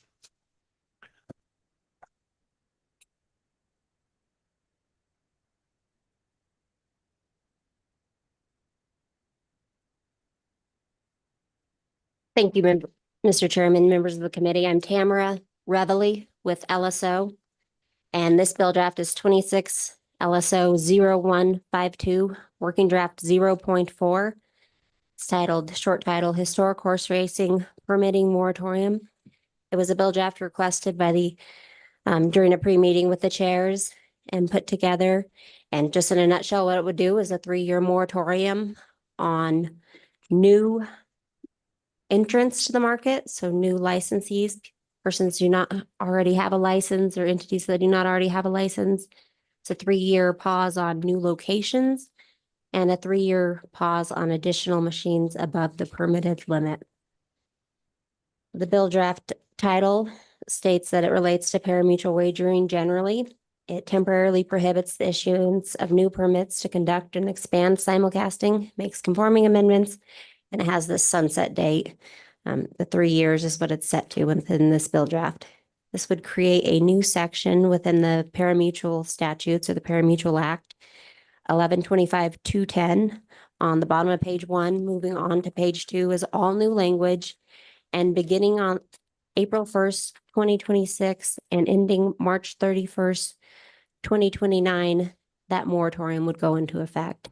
April 1st was selected because that's around the day that gives a little bit of extra days to ensure that if you were to pass this law and you were to pass it within 3 days of the close of session, it would give the governor the full 15 days so you'd know whether it went into law or not. So by April 1st, everyone will know for sure whether this is enacted or not. And absent, something unique happening with the schedule of the session, we can pretty much count on that. The things that would be under the moratorium are listed there on page 2, subsections 1 through 3. That's 1. Commission shall not issue any new permits to conduct simulcasting. So that's all off-track betting. Shall not permit any new premises or satellite facilities with historic horse racing terminals, and shall not approve an increase in the number of historic horse racing terminals authorized for the permit holder above the number of terminals approved for the permit holder by the commission as of that effective date, April 1st. If you would like to tie that to the numbers on the floor, as there's been discussion of, I think you could probably do that within the renewal that as we move into subsection B, for permits issued prior to April 1st, 2026, and which are not expired or otherwise under suspension, they can be renewed as otherwise provided in this chapter. So within that, if you wanted to limit renewals to the number of terminals on the floor as of April 1st, 2026, that I think would be an appropriate place. Finally, the sunset section is in the bottom of the page, lines 21 and 22, just repeals section A and B on April 1st, 2029. So after 3 years. On page 3 are conforming amendments to the existing statutes that grant the commission authority to permit parimutuel events, just to reference back to that prohibition. So a little bit of belt and suspenders to make sure that it's clear that there's that 3-year pause, and that authority, that pause is what's going to supersede all the other statutes. We're not changing them or repealing them, just limiting it to a 3-year moratorium.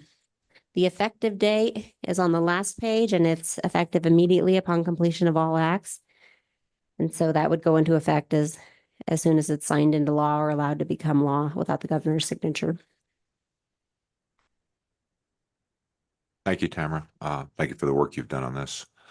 This was a directive that was given to create a bill draft frankly, as a fail-safe mechanism. If we cannot get something done here to move forward, this would be an option as a moratorium. That's why you see it in front of you.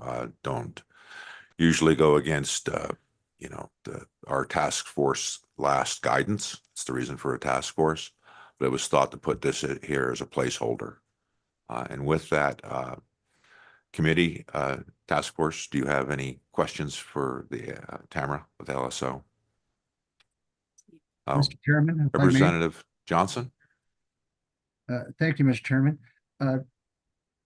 Tamara, if this would effectively shut down any new construction on a track that is being constructed right now. I mean, the effect would be that they would just walk away from a half-finished track. Is that correct? Tamara? Representative Johnson, this bill does not limit the issuance of permits to conduct horse racing, parimutuel events. So in theory, an applicant or somebody currently under instruction could continue constructing their track, or could start construction of a new track, or could start a business plan to begin operating races at an existing track, and nothing would stop them from having a horse track. However, they would not be able to get a simulcasting permit, which I'm sure would very vastly limit their business plan that was intended to help finance that track. So yes, it would be a 3-year. It would absolutely prohibit new entrants from having that historic horse racing ability for 3 years. I would just like to say for the commission that Hold on, with follow that- up, Representative Johnson. I would just like to say with Follow that, up. yes. Can you hear me? I would just like to say that with that Yes. understanding that I will be a no on this.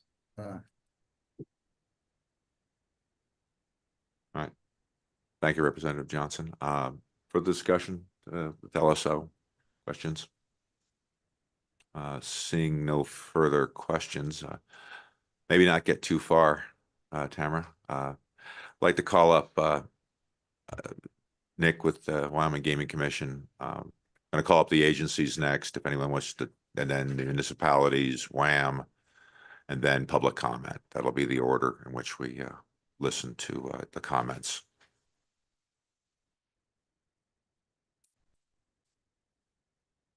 Go ahead, Nick.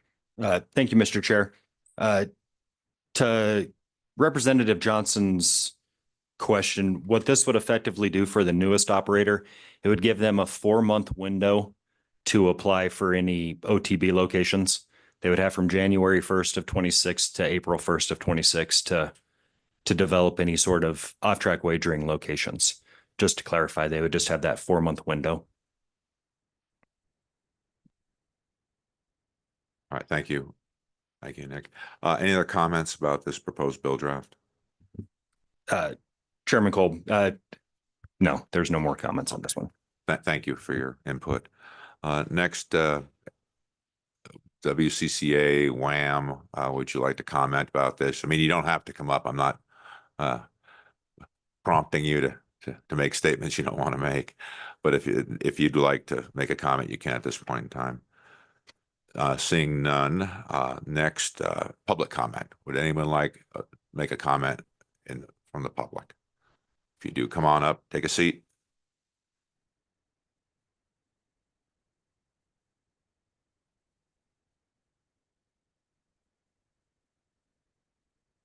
Morning, introduce yourselves again. Thank you for your comments. Good morning, William Edwards, Cowboy Racing.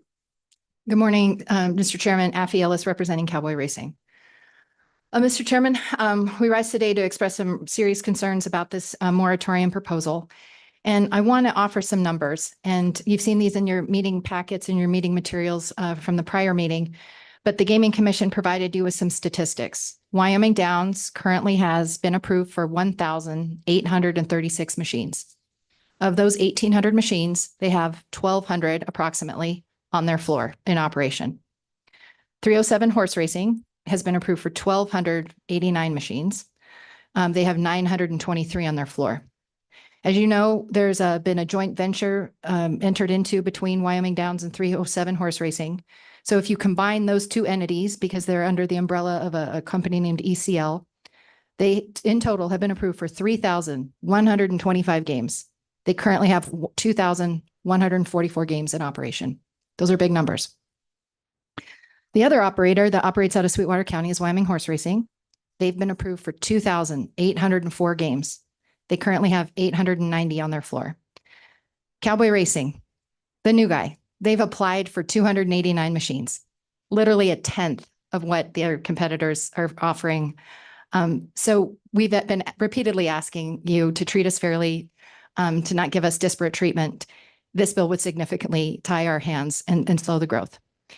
I understand that it's a 3-year moratorium, but I want to go back to something I started talking to you a little bit about yesterday, and that was a really interesting case I read about out of the state of Louisiana.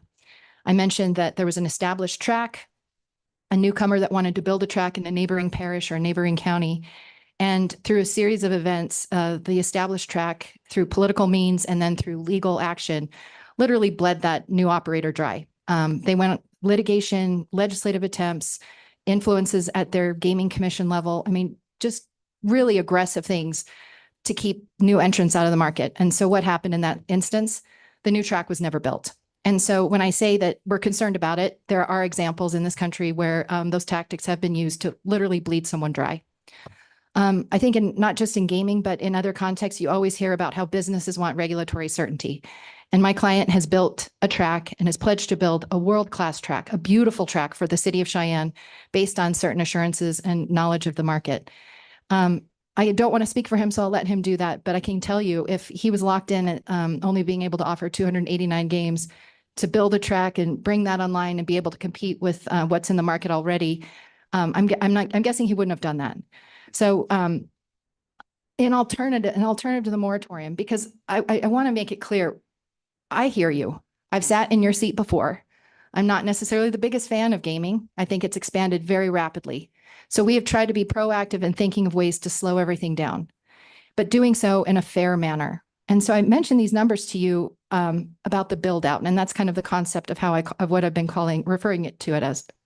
Wyoming Downs, as you heard, they have plans to build a new casino outside of Cheyenne and a new casino outside of Evanston. Those will hold a significant number of games. They've got a lot of building to do. They've got in Cheyenne in particular, I know the site, there's nothing there. They're going to build that facility from scratch. My understanding is the same thing with Wyoming Horse Racing. Wyoming Horse Racing also has a facility in Cheyenne that's been permitted to up to 1,000 machines. They only have about 300 in there so far. So they've got build out plans. So one way to really slow the growth is before allowing Wyoming Horse Racing to apply for a new gaming license or new gaming machines, let's just say, hey, how about you build out what you've asked for so far? And then when you've built that out, then you can come back to the Gaming Commission to ask for new permits.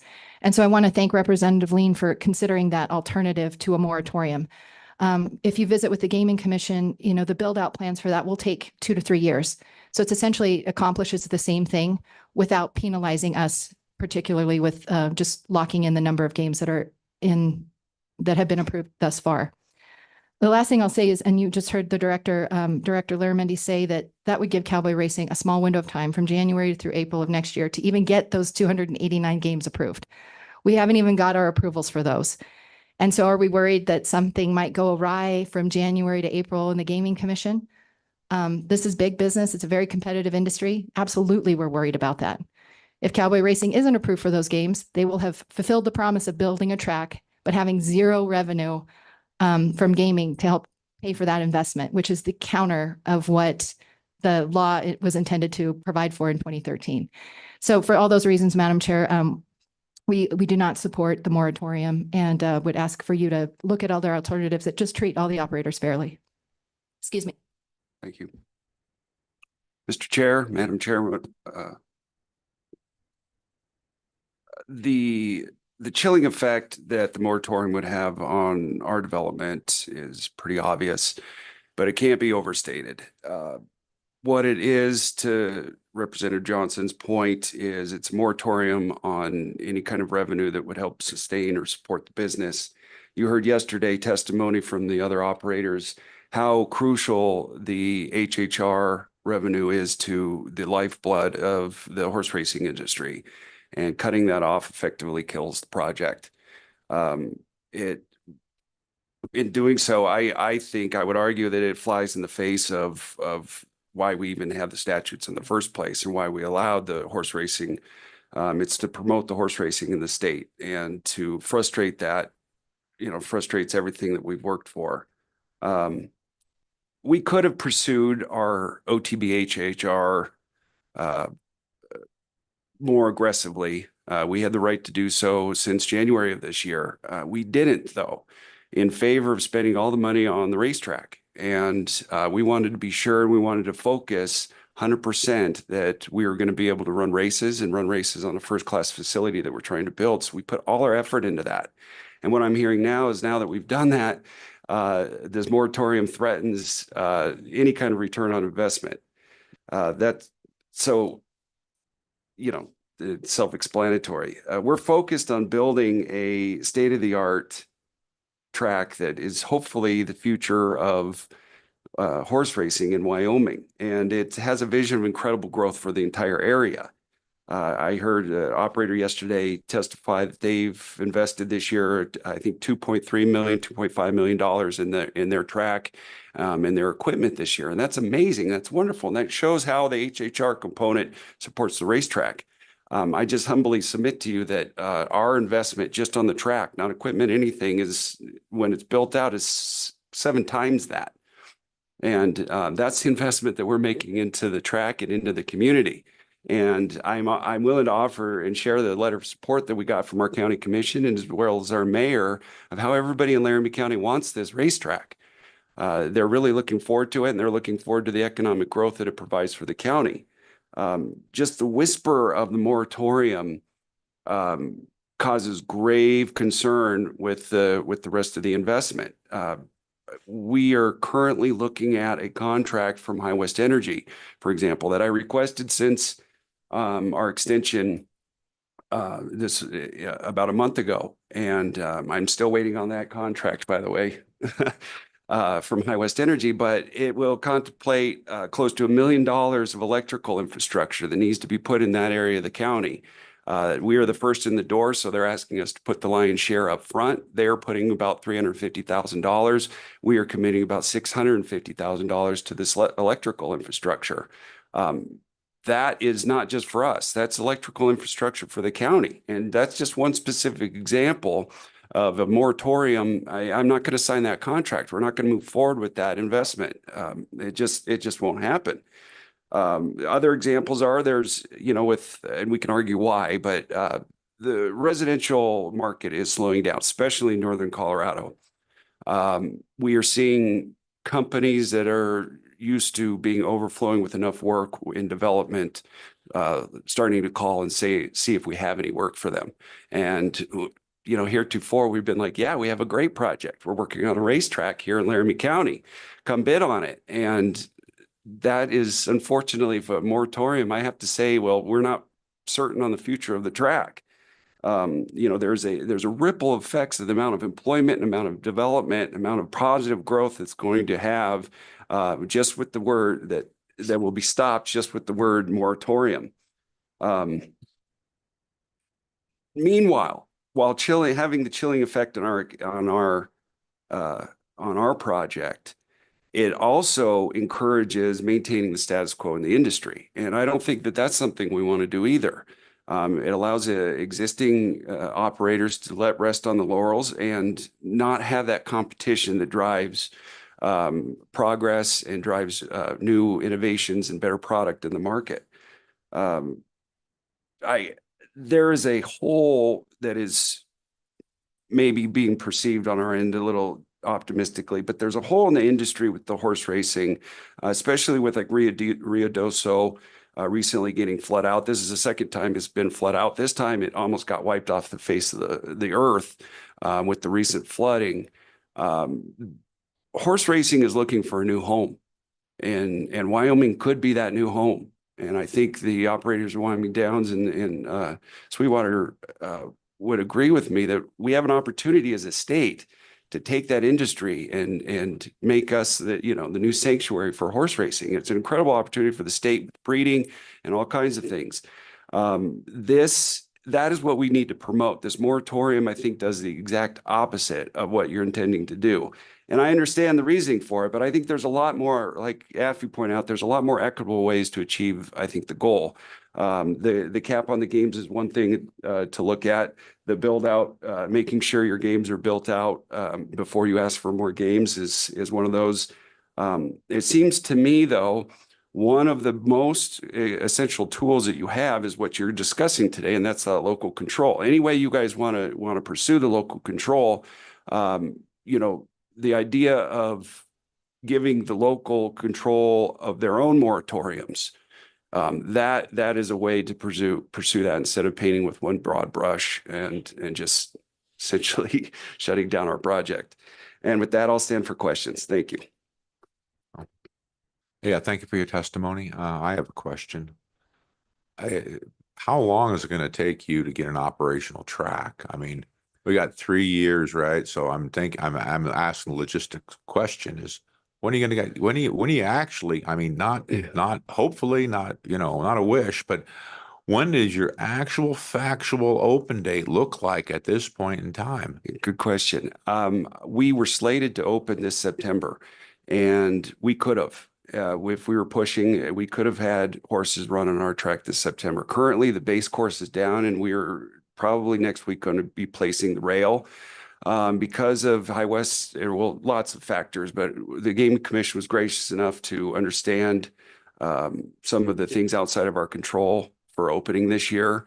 So we are slated to open next fall, and I think we'd be ready to run races actually first of spring with that new timeline. We continue to really move and push a lot of investment into this project, but the cake is baked. Now we're adding the frosting and the candles is the analogy I like to use. The site is prepped, the site is to grade, the base cushion is there. The barns and stalls pose a particular challenge on themselves, but it's all solved, and we all have a plan for all of it. And as Nick could testify, if we don't race next fall, we're in jeopardy of losing our license. So, okay, thank you. A date's certain. I mean, it's not just baking a cake; it's when you're going to be able to eat the cake. That's right. And so, when is that? When is that's that that's next fall. The actual opening date is yet to be determined this November at the annual Gaming Commission meeting. But we will have an opening date, and we will be available for inspection 30 days prior to that, per rule. Thank you. And I have no doubt and no reservations about meeting that deadline. Oh, thank you. We have a question, Senator McEwen. So you stated you could be ready maybe this spring? To run races, yes, correct. Is there any way you could start running races this spring, or is it going to be put on hold till September? Well, it's subject to our racing dates that are approved by the Gaming Commission. We've requested those dates mainly because we're a new entrant into the market and we don't want to step on toes of the other race meets. The horsemen have a lot to say in when we race because they want to race everywhere. And so stepping on toes, we're the first people, we decided to take the tail end of it. And so we just continue what we had this year for 2026. And the date certain will be set in stone this November. Thank you, Mr. Chairman. Thank you, Senator. Any further questions from the task force? No. I just always have a comment about this, and the reasons why this is being discussed. It really has, in this vein, little to do with, say, you in particular. It has to do with local control, right? That's what this is about. And what a moratorium is, it's a number one. It's a number we haven't. It's not been moved out of this task force to a standing committee yet, right? The 3 years, which is certainly flexible and up for debate. But beyond that, it's going to be a placeholder that we can use, just as that's what I'd say about it. So I think there's a purpose to it beyond, you know, what we're talking about here. I mean, you haven't gotten, you know, there's nothing there yet. Okay. You don't have a track that runs yet. You don't have buildings built yet. You don't have it yet. And, you know, the details are always difficult and tough in Wyoming because we have a short construction year. Every year is really short. I mean, it's a challenge. This is not going to be finalized here today, you know, so it's going to be time for people to think about it further. But I still think it's a valuable tool that we need to have as a backup, no matter what the time period is. And that's why it's being discussed, even though it has my co-chair's name on it. We just had to put someone's name on it, and the chair decided to have her name on it. So that's why it's here. Please don't take offense. I mean, I well understand what you're saying. Okay, I do. But there's other things that are trying to be dealt with also, and it hasn't moved out of here yet. It's still being discussed. We're missing one of our main members, one of our members of the Senate side. Senator Crago's not here. So we're really we're doing the best we can. And Senator McEwen's doing a great job over here, but we're, you know, we're people trying to do the best job we can. So I guess we have further. Yeah. Representative Johnson, you have a comment? Yeah, thank you, Mr. Chairman. I would just like to add or ask Will, if future corporations come into Wyoming and start a project and somehow the legislation comes about that they can pull the rug out from underneath any corporation, any project in the state, that would have a chilling effect on the state's image and on the state's economy, would it not? Well, Thank you, Representative. I think your question answers itself. I absolutely. If I may, Chairman, respond to your comments, if you don't mind. Oh, yeah, that's what we're Yeah. we're here for. I totally get the reasoning behind this. I totally understand it. I just wanted to come up and tell you, in practical sense, we are the only track being built right now. And so I don't take it personally, the reasoning behind it, but it does directly affect my project more than anything else. And the fact that we don't have anything yet, I'm hesitant to share with you the money that we've spent out there. But what I would like to do is invite you guys to come see what we've done out there. We have created a racetrack. It is to grade. It meets the statute and rule that we have created the grade and the distances to be measured enough to get our simulcast permit. We have a racetrack, and it is as raceable as a lot of the racetracks are in the middle of winter. I mean, a lot of the tracks in Wyoming aren't raceable until right up to the race meet. And I'd like to lump us in that same category. We're going to get ready for our race meet. We're going to be fully prepared to race, and we have the license and everything moving forward. So I would argue that we have a substantial investment into this. It's incredibly substantial compared to some of the other expenses you've heard the other operators spending, and we're ready to go. So. Thank you for your comment. And maybe if you'd want to, we'll be in Cheyenne for our last meeting. If you want to put an invitation up that would invite the members of this task force to come on down to your track to look at what you have, I think that's perfectly appropriate. And we could do that as a way of information. And it's, you know, it's not mandatory, but if one of the task force members wants to show up and look at what you're doing and hear your situation, that's going to be available to people.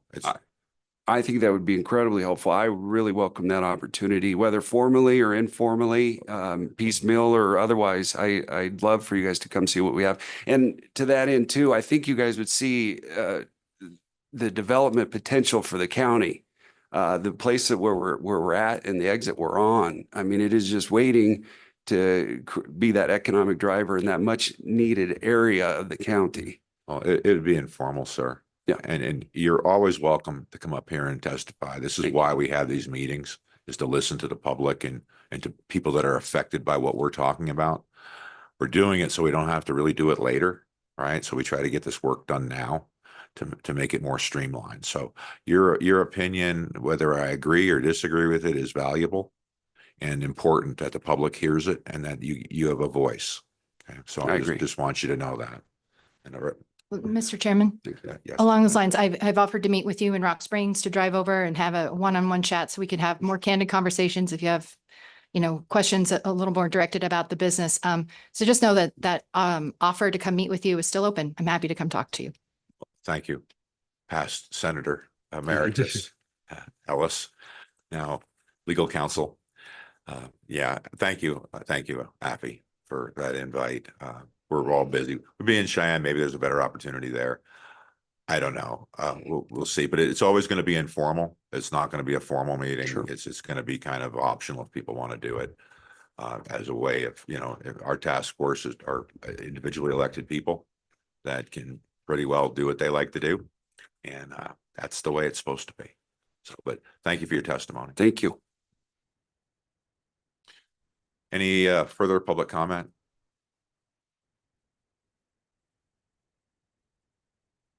Oh, I thought we had another taker, but I guess not. Seeing no further public comment is closed.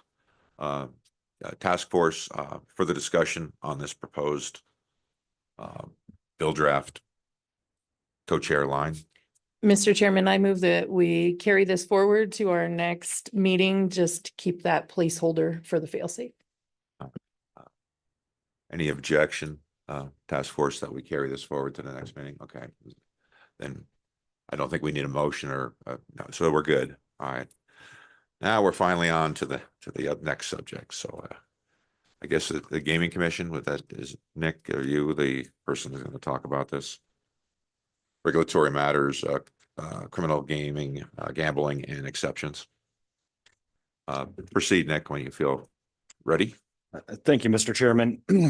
So for the next topic, the regulatory matters, criminal gambling and exceptions, I just wanted to kind of briefly go over some of the challenges that the commission has faced in enforcing Title VI, the criminal gambling statutes. If you look at Title VI, it defines professional gambling as aiding or inducing another to engage in gambling with the intent to derive a profit.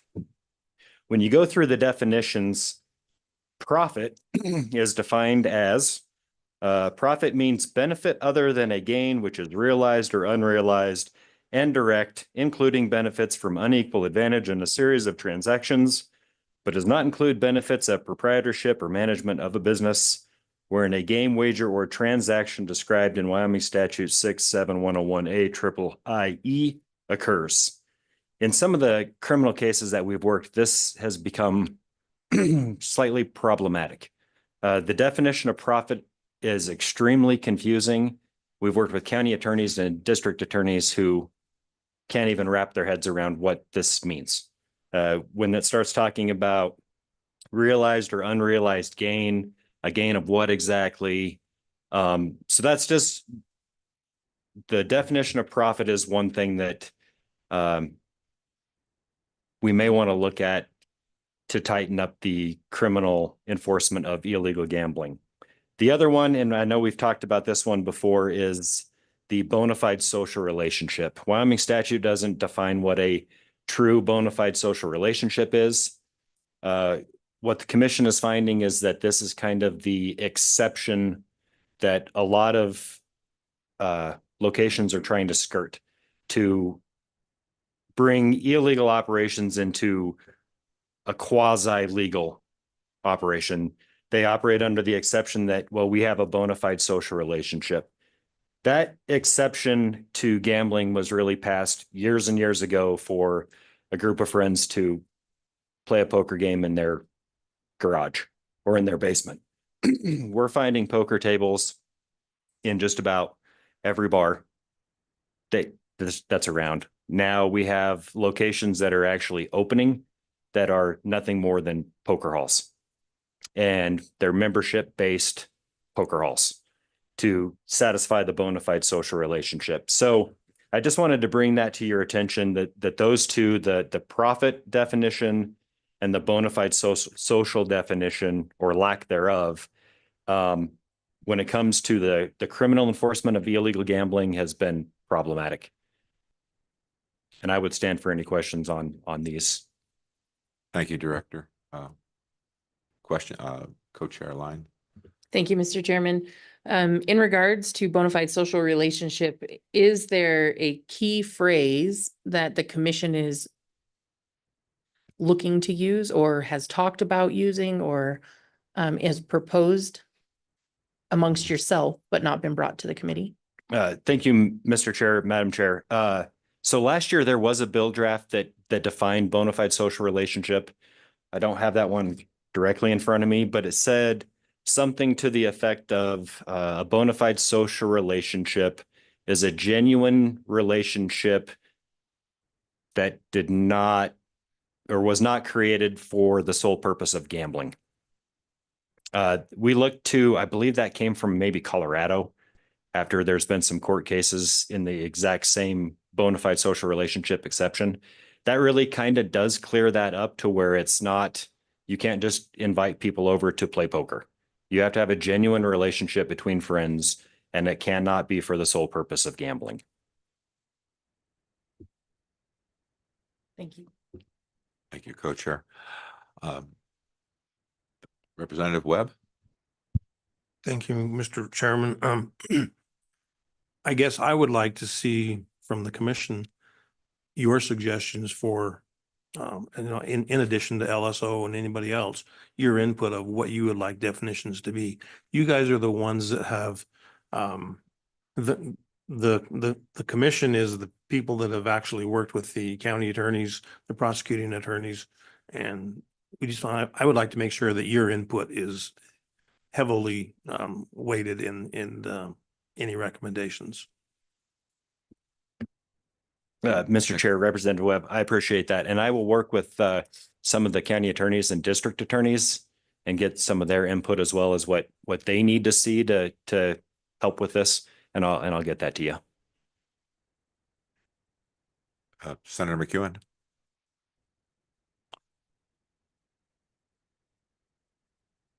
Mr. Chairman, I find it odd that profit's hard to define. I don't do grocery stores. I know what profit and losses are. That being aside, the way this is written now, it seems fairly unenforceable. Would you agree with me? Mr. Chair, Senator McEwen, that's the problem that we're having. It is made it very difficult to enforce this. Follow up? Follow up.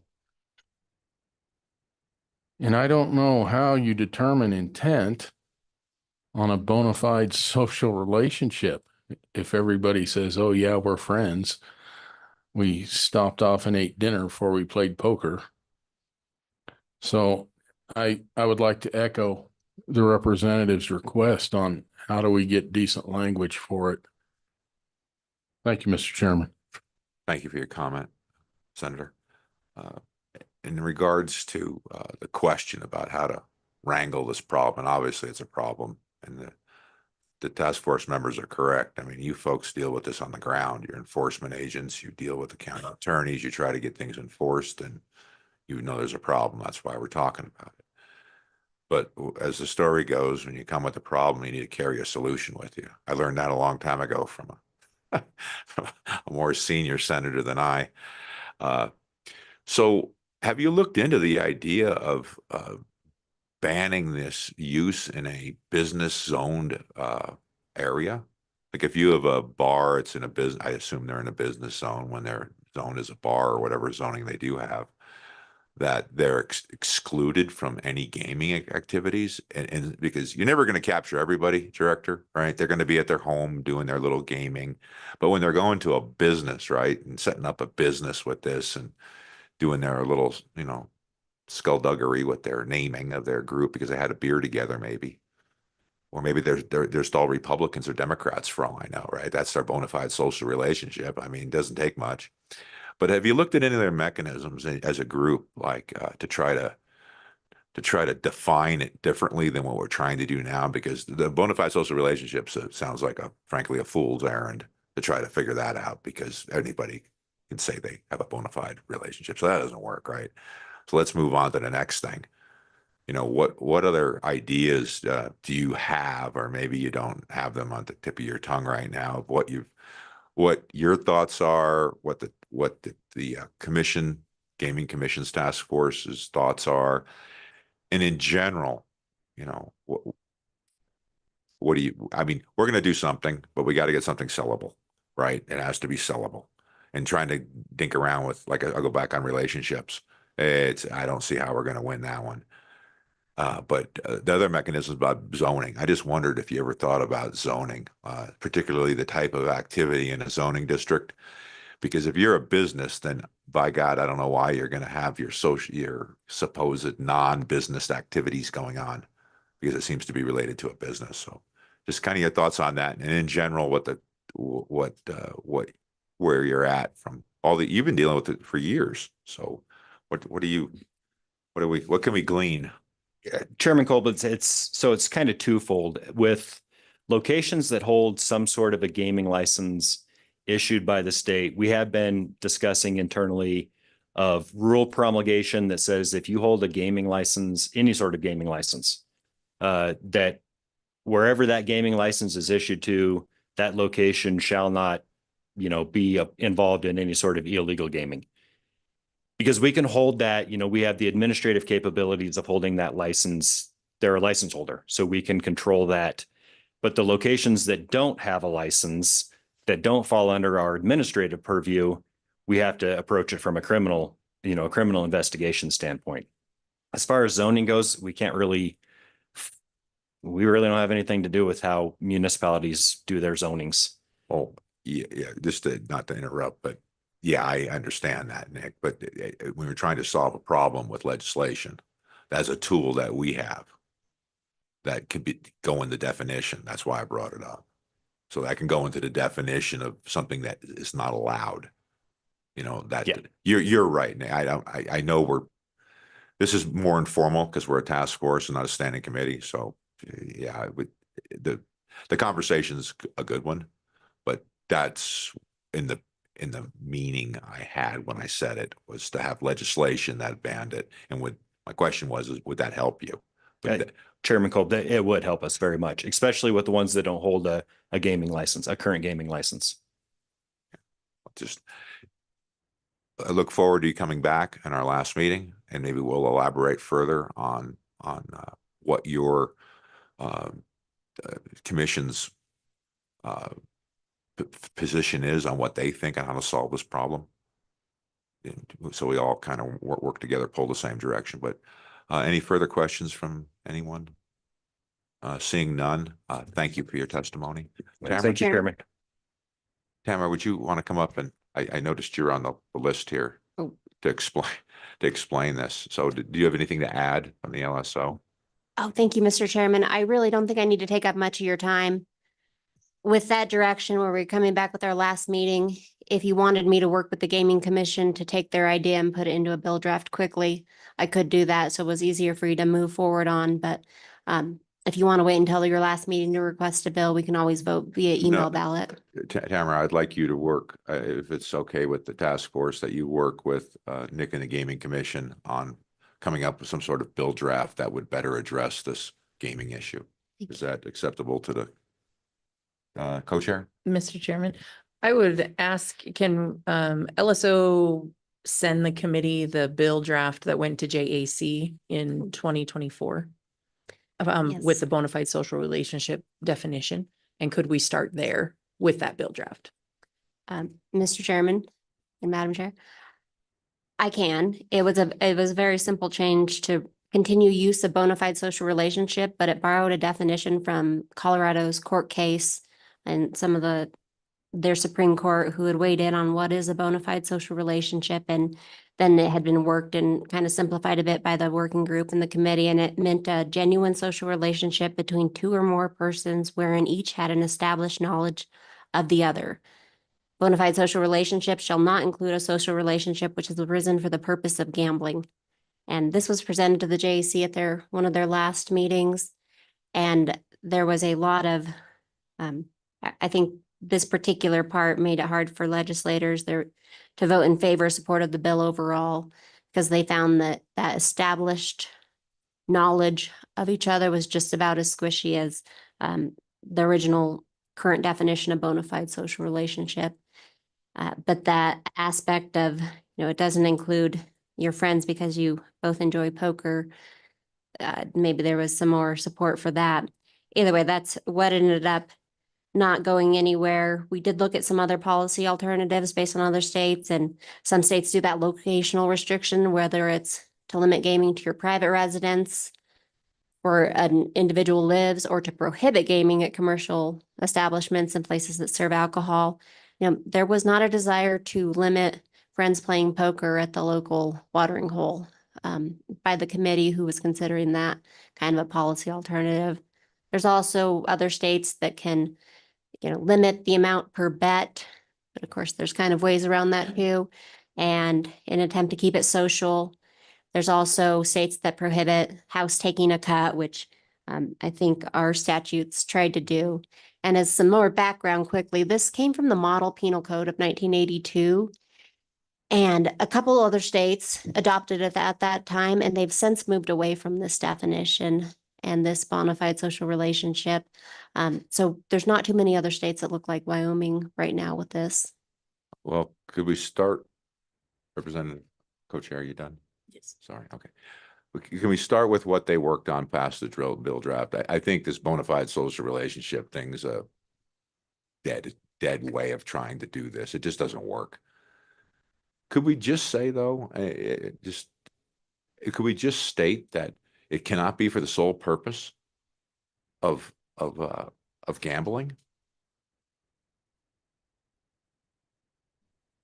Or was that, well, let's just take what the bill draft, let's see with LSO, if you can work that with what we had, and then work with the Gaming Commission and see if you can come up with anything that you feel works. And then we'll present that at our last meeting. Is that what our intent? That's task force. We okay with that? We have. Why don't we just make an exception for poker halls and license them? Well, we It's a could. joke. It's So, a well, joke. okay, we're moving on before we get drug into another 2 hours of discussion. Thank you. Okay, we've dispatched with that. Let's see. Next, regulatory matters, fiscal controls. Oh, well, I guess we could. Yeah, let's, I'm sorry about that. Yes, agencies first. If there's anybody who's an agency who wants to, Wyoming County Commission Association, WAM. Seeing, our law enforcement people. I'm sorry, gentlemen. Yes, I'm wanting to move on so badly. I didn't even look at my own agenda. Welcome. Please introduce yourselves. Thank you, Mr. Chairman. My name is Alan Thompson. I'm the Executive Director of WASCOP, the Wyoming Association of Sheriffs and Chiefs of Police. LSO has reached out to us prior to this meeting and indicated this would be on the agenda and asked for our input. I reached out to our members and really didn't receive much of a response. And I've been traveling around the state recently and bringing just the gambling topic up to them in general. And I think what we're seeing from our membership in a general,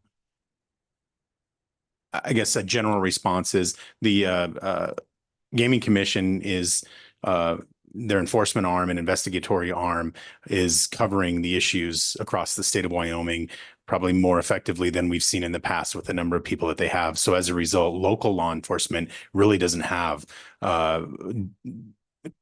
often doesn't have the opportunity to investigate one of these cases. However, we do share the sentiment that difficult to understand definitions in statute are very hard to work with. And whatever the policy of the committee and eventually the legislature is on this matter, we don't really have much input in, but we do ask for clear and concise language in statute. So whatever that might mean to you guys in the end, we'd appreciate that. And that's all I had, Mr. Chairman. All right, thank you, Alan. Question, Senator McEwen? Thank you, Mr. Chairman.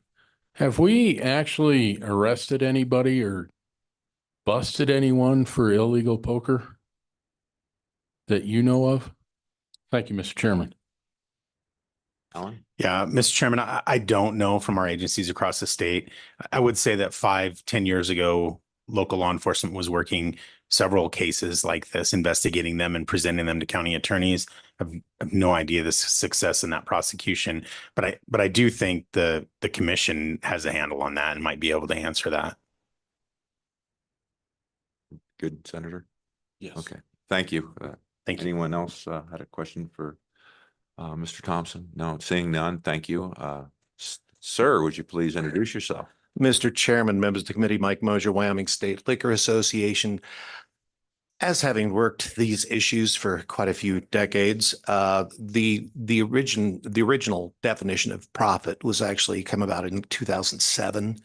As you might remember from our prior testimony, in 2006, the Attorney General ruled we had direct and indirect profit in statute and ruled that you couldn't do as a business. He ruled that indirect included selling them coffee, breakfast, drinks, whatever. So everyone who played poker in any business became a felon. And so the TRW committee at that point picked up this issue and addressed direct profit. They deleted in Senate File 23, deleted indirect to avoid confusion. Direct profit, as we've always interpreted it, and as far as I know has always been interpreted, is the house can't take a cut. You can't make a profit if somebody's playing poker in your bar or your coffee shop or whatever. Regarding bona fide social relationship, that was, now bear in mind, for years, it wasn't the Gaming Commission doing gaming enforcement, it was the Liquor Division. And it was their agents. And their litmus test was if you advertised, you were no longer a bona fide social relationship because you were looking for people outside of your walls.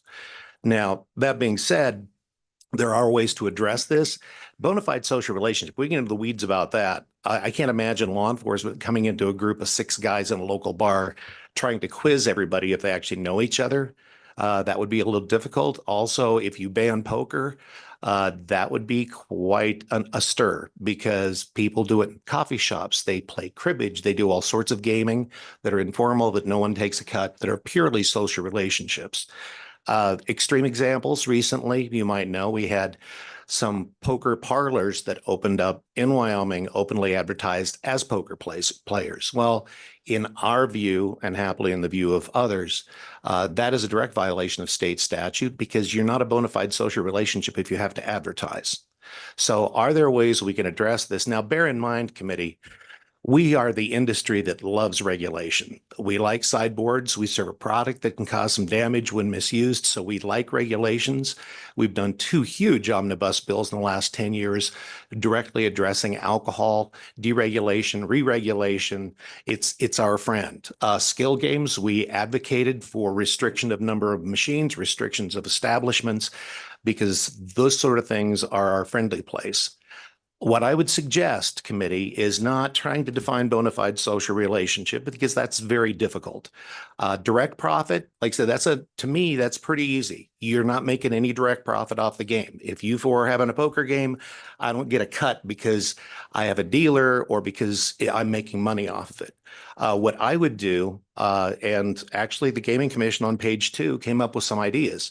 You need to make sideboards. Do you prohibit outside advertising? Do you prohibit the kind of places you do it in? You want to, on page 2, you see under B3 at the top of the page, except for the United Skill or Luck, the risk of losing and chances of winning are the same for all participants. What I would do, for what it's worth, is set up sideboards, what you can and can't do when you have social games of poker to keep them social, without having to quiz everybody as whether you went to high school with this person and you know them. And with those sideboards, and they're going to be easy, committee. I mean, you can get Mr. Thompson and I, WASCOP, we haven't disagreed on an issue for decades. We can sit down with the Gaming Commission, get our crayons and Big Chief tablets and write down some stuff taken from other states or otherwise, work with LSO to come up with those sideboards to keep what you don't want and what I don't want from happening. Now, quickly, and I'm being quick because I know you're on a short schedule here. We have priorities in gaming. There are bad operators out there, but social games of poker are not the problem. We just need to make sure the pros don't come in and take advantage of loopholes in Wyoming statute and have those games. I get calls a lot about somebody trying some shtick. Fraternal organization, veterans organizations are great hooks because we're gullible and we trust too many people. Well, this guy says he has a letter from the state of Wyoming, e-bingo's legal, so yay, can I put these in? No, you can't.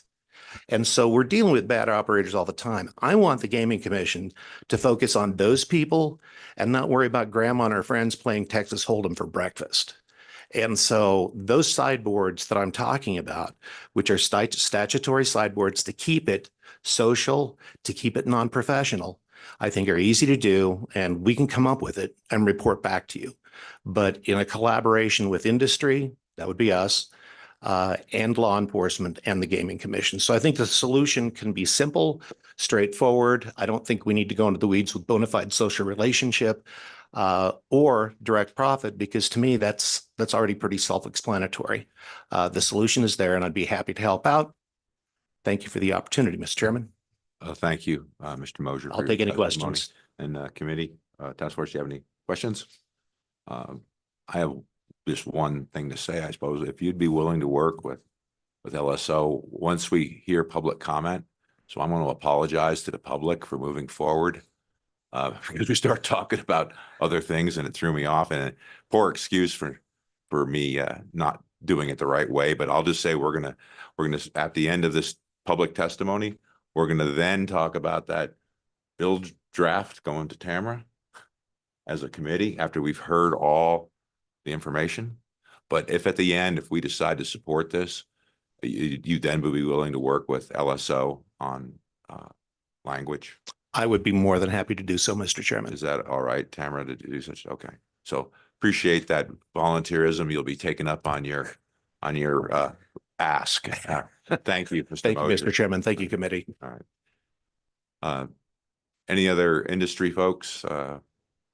I'll say it again, Carl, to give you exercise, but public comment is now open. Please come on up. If there's more than one person, you can come up as long as you can get along, sit next to each other, and we'll all have a chance to have your voice heard here. Well, Carl, you can go first. Please introduce yourself. Thank you, Mr. Chairman. Carl Allred from Evanston, Wyoming. As was mentioned, I agree that social association there is a really tough one to do.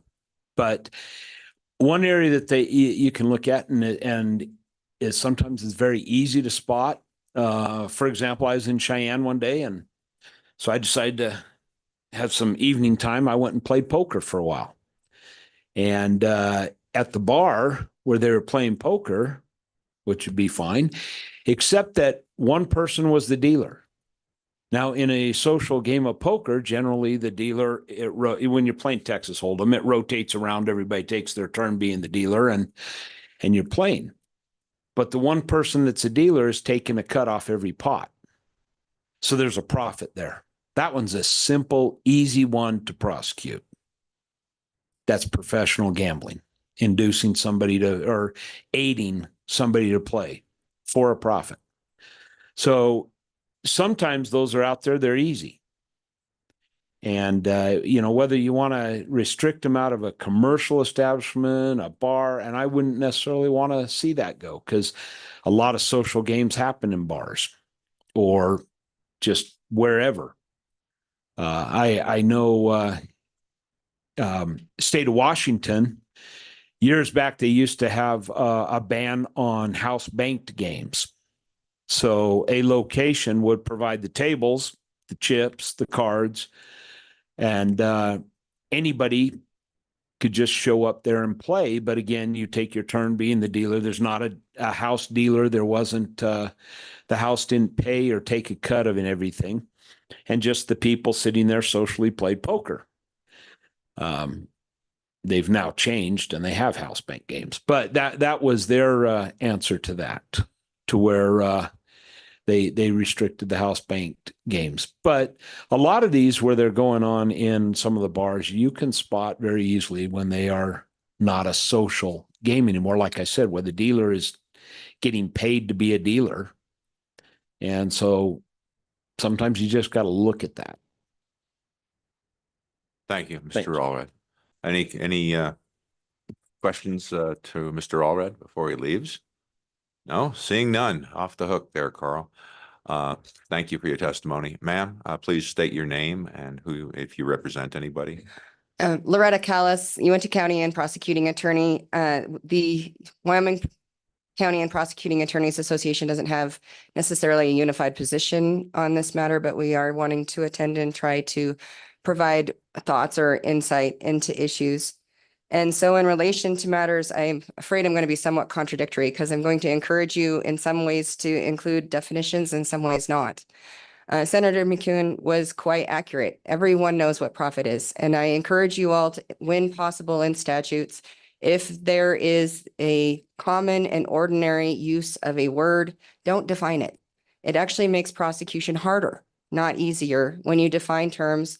And I encourage you to, there are times when I recognize, whether I like it or not, that people, including people in the legislature, maybe have less than confident beliefs in either law enforcement or prosecutors. And so you include definitions for that purpose. But when it comes to actually gaining convictions and prosecuting offenses, if we overly define commonly known and utilized terms, then we are confined to that term that you have defined.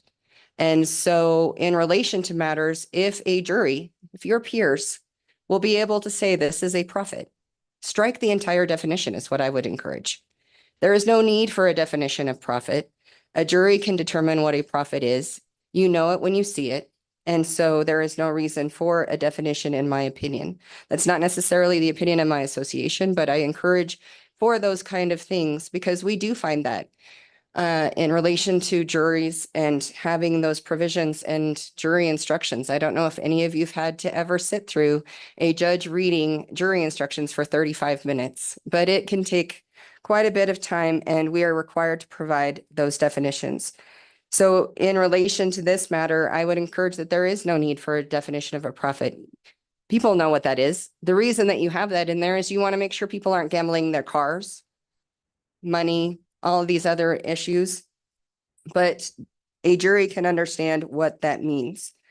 I would note that in inquiring related to matters, part of the concern that has come up, I respectfully disagree with Director Mosier. I don't think advertising is in and of itself a reason to know that there's an illegal gambling operation. For example, here locally, we oftentimes have poker runs. Those are charity events. They definitely advertise them. They want people to come and attend them, but I would never prosecute that.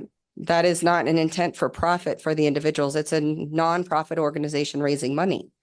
And so they do advertise those, and that is not in and of itself a distinction. And so again, you have to have some confidence in relation to what individuals are providing. And my apologies, I had the definition that was utilized. This is from the bona fide social relationship, though. Sylvia Hackle, who is your district attorney in the First Judicial District there in Cheyenne, did have presentation from the Gaming Commission related to some charges that she determined she was unable to pursue. And related to that was because apparently there in Laramie County, there is a membership to a poker club that people are joining, and it is not people who otherwise socialize with each other. They are joining as members to engage in illegal gambling. And the concern that Sylvia had that she directed is that because of this membership, some juries could define that as a social interaction. You're a member of a club, similar to the fact that I'm a member of the Purple Sage Golf Course, for example. Do I know every member of the Purple Sage? No. Similar to Sylvia's example is she has a Sam's Club membership. Does she know all million people that are a member of Sam's Club? No. Is that a bona fide social relationship? But that is what the defense counsel was utilizing in relation to matters. And quite frankly, even in Utah, I used to have memberships to bars. In looking at then the proposed legislation that you had talked and referenced to before, I was trying to see if there's an actual House bill associated. It was 25 LSO 62. And I think that this was presented to some extent by Ms. Hackle or on her behalf. It does define, as has been previously identified to you, the two aspects of things. The bona fide social relationship means a genuine social relationship between two or more persons wherein each person has an established knowledge of the other. Bona fide social relationship shall not include a social relationship which has arisen for the purpose of gambling.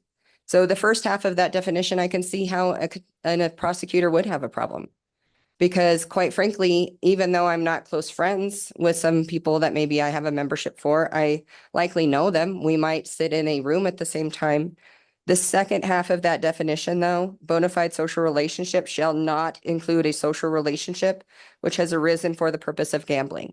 That would have succinctly identified the issue for Ms. Hackle, because that club that she was asked to prosecute was socially for the purpose of gambling. That's the only purpose in that club. So I would encourage you utilizing a definition for bona fide social relationship, deleting the definition for profit, but narrowly construing what you define as that bona fide social relationship, because I understand that in that definition, it is to try to ensure that law enforcement and prosecutors don't prosecute people that you don't want prosecuted. Grandma playing cribbage or poker at the bar. So with that, I would stand for questions. Thank you. Task Force, do you have any questions? No, well, I have one to ask is, first, thank you for coming, but more importantly, we need your group of prosecutors to kind of speak as one voice. I get it. I mean, you're not one person, but need to get a group together and figure out where you stand on these things, because it's difficult to make any judgment call by one person saying, well, you know, I don't really represent everybody, but okay. Now that with the thing about the sole purpose of gaming, right? Well, ones have had the sole purpose of also, it was drinking beer, right? So you added something, another element to that, right? Where you could, I say this because now you're excluding them to be prosecuted because now they're doing more than the sole purpose of gambling, right?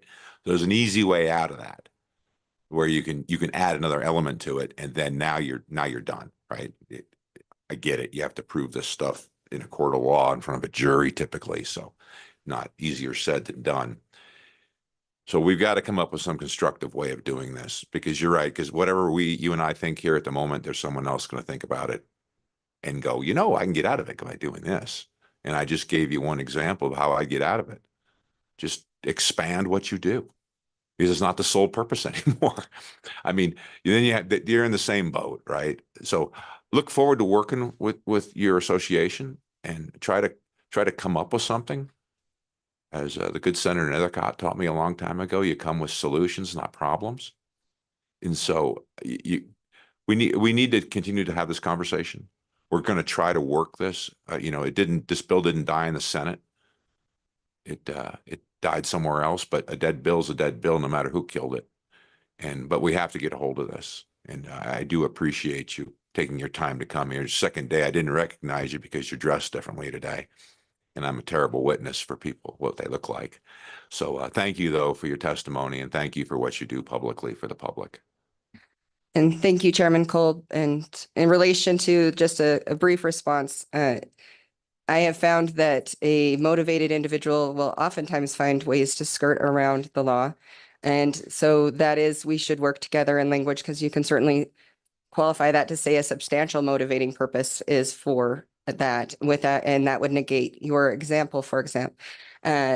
But our association does take stances on proposed legislation during the legislative session.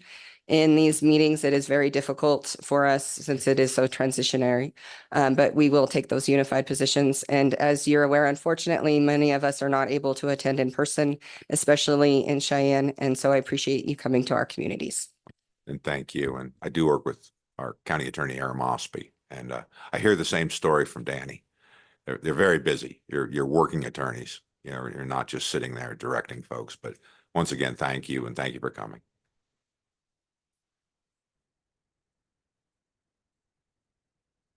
All right. Any other further public comment? Well, now I'm going to do what I should have done before. I'm closing public comment. And task force, would you like to move forward the same bill, the same direction that we originally gave erroneously to RLSO? I say no. Oh, all right. Yes. So- Mr. Chair. So we'll, committee, are we still in agreement? I'll signify by saying aye. Okay. So Tamara, would you please move forward with what you've heard and what we talked about before? Appreciate your help and look forward to having something ready to discuss before the next meeting for Thank you. for the agenda. Thank you. And I'll just remind everyone that our committee meeting is scheduled for a month from now, so I'll be working quickly with individuals to try to get input in the next 2 weeks. Mr. Chairman, Yes, Senator McEwen. kind of out of nowhere on this, but it appears to me our next committee meeting probably needs to be 2 days. So we probably should request from Management Council the extra day while I'm thinking of it. Thank you, Mr. Chairman. Thank you, Senator McEwen. You are probably quite correct. We'll have to make that request. Committee, task force, are we in agreement that we want to ask for an extra day at this point in time? Yes. Okay, so He had to go. Mr. John, oh, okay. By Representative Johnson. Okay, so if we could, Tamara, could we draw up the proper request to Management Council to ask for an extra day? And would you please keep in touch with the co-chairs on what we need to do to make that happen through the process? Yes, absolutely. Does that work? Okay, thank you. All right. Next. Who's up here? Regulatory matters, fiscal controls. And Jesse, would you like to come up as you're doing and explain what we have here? Absolutely, Mr. Chairman. Get my papers together here. Alrighty, good morning, Mr. Chairman, members of the committee. My name is Jessie Schaefer. I'm a research analyst with the Legislative Service Office. And as requested in the June meeting, put together a fact sheet comparing and contrasting different state anti-money laundering laws. I'm going to refer to it as AML because it's kind of a tongue twister for me. In addition to the states that were specifically requested by the committee, those were Arizona, Kentucky, and Maine. I also included the states that were included in the fact sheet that was presented to this committee at the June meeting as well. And those are Arkansas, Colorado, Nevada, and Ohio, and Virginia. In addition to those states, we also included the legal gaming types that are regulated in all of those states, as well as elements from the 2025 proposed legislation on anti-money laundering, Senate File 116, and the federal anti-money laundering statute at U.S. Code Title 18, Section 1956. In the interest of time, instead of going through each state, I kind of just wanted to provide some common themes and some common language across the states. So first, to start off, like Wyoming, Kentucky and Maine do not currently have AML laws that they use at the state level and seem to use the federal anti-money laundering statute as well as other offenses in their statutes. For example, Maine uses deceptive business practices. So of the states that do have AML laws, the most common element I'd like to kind of at the bottom of the pyramid, if you will, and this is in Arizona, Arkansas, Colorado, Nevada, and Ohio, so 5 of the 8 states reviewed, there is conducting a transaction, knowing the property involved is the proceeds of unlawful activity with the intent to conceal the source or avoid reporting requirements. In Virginia, it's a little bit different. The first part of that element is there in that you're conducting a knowing transaction of illegal proceeds, but the intent to conceal or let's see here, avoid reporting requirements is not there. So I thought that was a little interesting. A second element that is in a couple of the states, Colorado and Nevada particularly, is to transport or transfer the property that is illegal, that is from the proceeds of illegal activity. Both the element that was discussed before and this one are both included in the federal anti-money laundering statute, as well as the proposed Senate File 116. The third element in a couple different states, and really actually just in Arizona mostly, and in Maine's deceptive insurance practices offense, to provide false information to a financial entity, or in Maine's purview, insurance companies or law enforcement. And then in Arizona, if that false information is then subsequently reported by a financial institution as a misstatement of fact, that can be convicted as money laundering. The fourth element in Arizona, Nevada, and Ohio does include provisions related to supporting acts of terrorism, and those all have higher penalties attached. And then as far as penalties go, Arizona and Ohio have tiered penalties. So based on the severity and how many times the offense is committed. In Arizona, there are actually 3 different degrees of money laundering. I like murder, 1st, 2nd, and 3rd degree, with the 1st degree being the highest penalty. Money laundering is a felony in Arizona, Arkansas, Colorado, Nevada, and Virginia, and would have been in Senate File 116. And of those states reviewed, penalties range from less than 1 year imprisonment in Arizona to 35 years, also in Arizona. And then, 40 years in Virginia. That's a bigger one. And then as far as fines go, Virginia has the low fine of $2,500 for money laundering, all the way up to $750,000 in Colorado. Important to note that the federal anti-money laundering statute in Title 18, fines can be up to $500,000 or twice the value of the property involved, and up to 20 years imprisonment. Also important to note that in Ohio and Virginia, first-time money laundering offenders can be charged with misdemeanors, but then it builds on subsequent offenses. And then the final point to make, just that these states all use very similar but a little bit different terminology. And in reviewing some case law, it seems like this can make a difference in how easier or how much harder it is to prosecute. So for example, in Arizona and Ohio, it's the property involved of proceeds of unlawful activity, and it's property involved in the money laundering scheme. In Colorado and Nevada, it's the proceeds of that unlawful activity. And then another example is what the term we all know, money laundering, is used in Arizona and Colorado, whereas in Arkansas, they do not use that term. They use the criminal use of property. So that provides a little bit of a brief overview of the fact sheet, and I'm happy to attempt to answer any questions. Well, thank you for the work you've done and the explanation. We have one question, Co-Chair. Thank you, Mr. Chairman. In your research, did you find a benefit to the states that were using the deceptive business practices versus a money laundering bill? Co-Chairman Lean, that's a fantastic question. I did not find any particular benefits, though it can be assumed that if Maine hasn't pursued a specific AML law, that perhaps they're being able to use it just fine. Thank you. Another question, is LSO aware of another committee, standing committee, working on money laundering bill? Are they bringing it back? Is it an interim topic?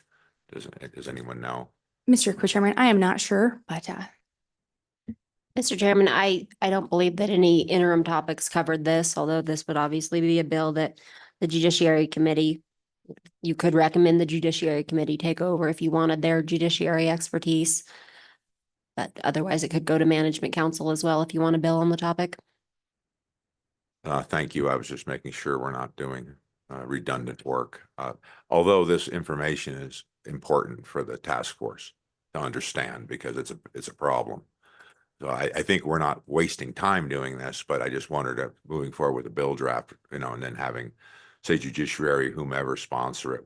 Of course, we're not there yet, but well, thank you for the work. Oh, we have a question, Senator McEwen. I'm looking at your sheet here in Maine. What is high stakes Beano games? Does anybody know? Mr. Chairman, Senator McEwen, I am no expert in Beano, but from my understanding of the statutes, it could be construed similarly as bingo games. But I will absolutely let anybody correct me if I'm mistaken there. Thank you, Mr. Chairman. Well, thank you for the edification. Next, thank you, Jesse, for your testimony. Next, we have Wyoming Association of Sheriffs and Chiefs of Police. Alan, would you come up and tell us what you think of this situation? About Beano. About Beano. We want to know more about Beano, Alan. Thank you, Mr. Chairman. Alan Thompson with Wascop, Wyoming Association of Sheriffs and Chiefs of Police. And a quick Google search indicates that Beano is like bingo, but you use beans instead to cover your marker. Your markers are beans. So they call it, instead of shouting out bingo, they shout out Beano. So sounds interesting. Wow. That's according to Google. I don't know if that's accurate or not.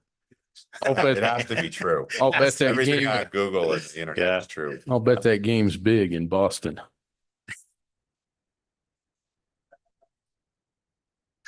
Mr. Chairman, we appreciate the opportunity to be here.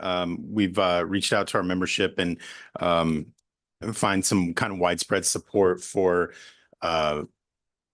bringing language into Wyoming state statute that attempts to cover this money laundering issue. I haven't received any input on what exactly that should look like, but we do support the policy decision of the legislature ultimately in what we feel to be filling a void. So right now, if Wyoming were to investigate a crime of money laundering, our real only hope is to do that through federal law enforcement. And there's some pretty stringent requirements there, a lot of times tied to a threshold. And those thresholds are very high. And I think we would all agree that, even a few $1,000s in money laundering does affect the communities across the state of Wyoming, and having the opportunity to be able to investigate those cases. And as you know, I know we're here talking about the gaming side of things, but money laundering crosses all types of crimes. And oftentimes we see that in a lot of our large drug investigations. So our application of law in Wyoming is the drug conspiracy law to those cases where money laundering and the sale of drugs and the trading of stolen property and equipment and things like that, all gamut of that drug investigation can be prosecuted underneath that conspiracy statute. But for other crimes outside of the drug conspiracy, that we really don't have much success with conspiracy in general prosecutions across the state. And I would defer to our attorneys in the room to talk about what the best approach is for those laws in Wyoming. But we do, our membership does support some sort of filling of that void. And I'd be happy to answer any questions that you may have, Mr. Chairman. All right. Thank you for your testimony. Any questions from the task force? Seeing none, your information was so good. We'll be asking you nothing, but stay around though. We may have some other questions for you. Thank you for your Mr. Chairman. testimony. Let's see. Tamara, with LSO, would you like to come up and I guess do the next section we have on our agenda?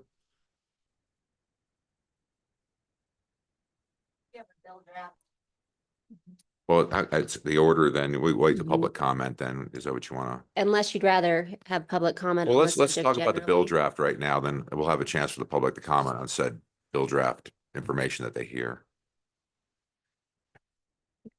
You have 26 LSO 0146 working draft 0.4. This is modeled on Senate File 116 from the 2025 session that we just left several months ago. It did pass the Senate, it did not pass the House. Whatever amendments were made, and they were minor in the Senate, I did include. I also did modification, just minor technical modification with the order of the bill. But I'll go ahead and jump into it. And generally what it is a bill to create two new crimes, one for money laundering and one for illegal investments, which is really just conduct that allows you to get around reporting requirements, financial reporting requirements. So it creates those two new crimes as felonies. Go into the criminal code, create a new article relating to financial crimes.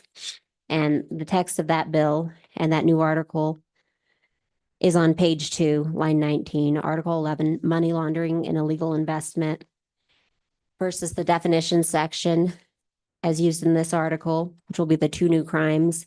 Derived from means obtained directly or indirectly from, maintained by, or realized through.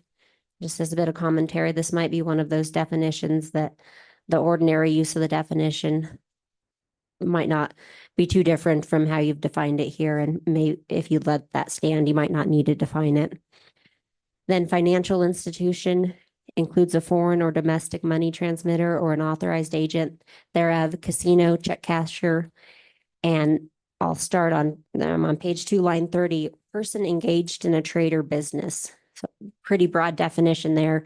Pretty much anybody that has a trade or business, even a grocery store is a financial institution under that clause, or any other person required by state or federal law to report regarding currency transactions or suspicious transactions. In that staff comment on page 3, I provide the federal definition in the Bank Secrecy Act of financial institution, which you can see deviates a bit. It's a bit more detailed.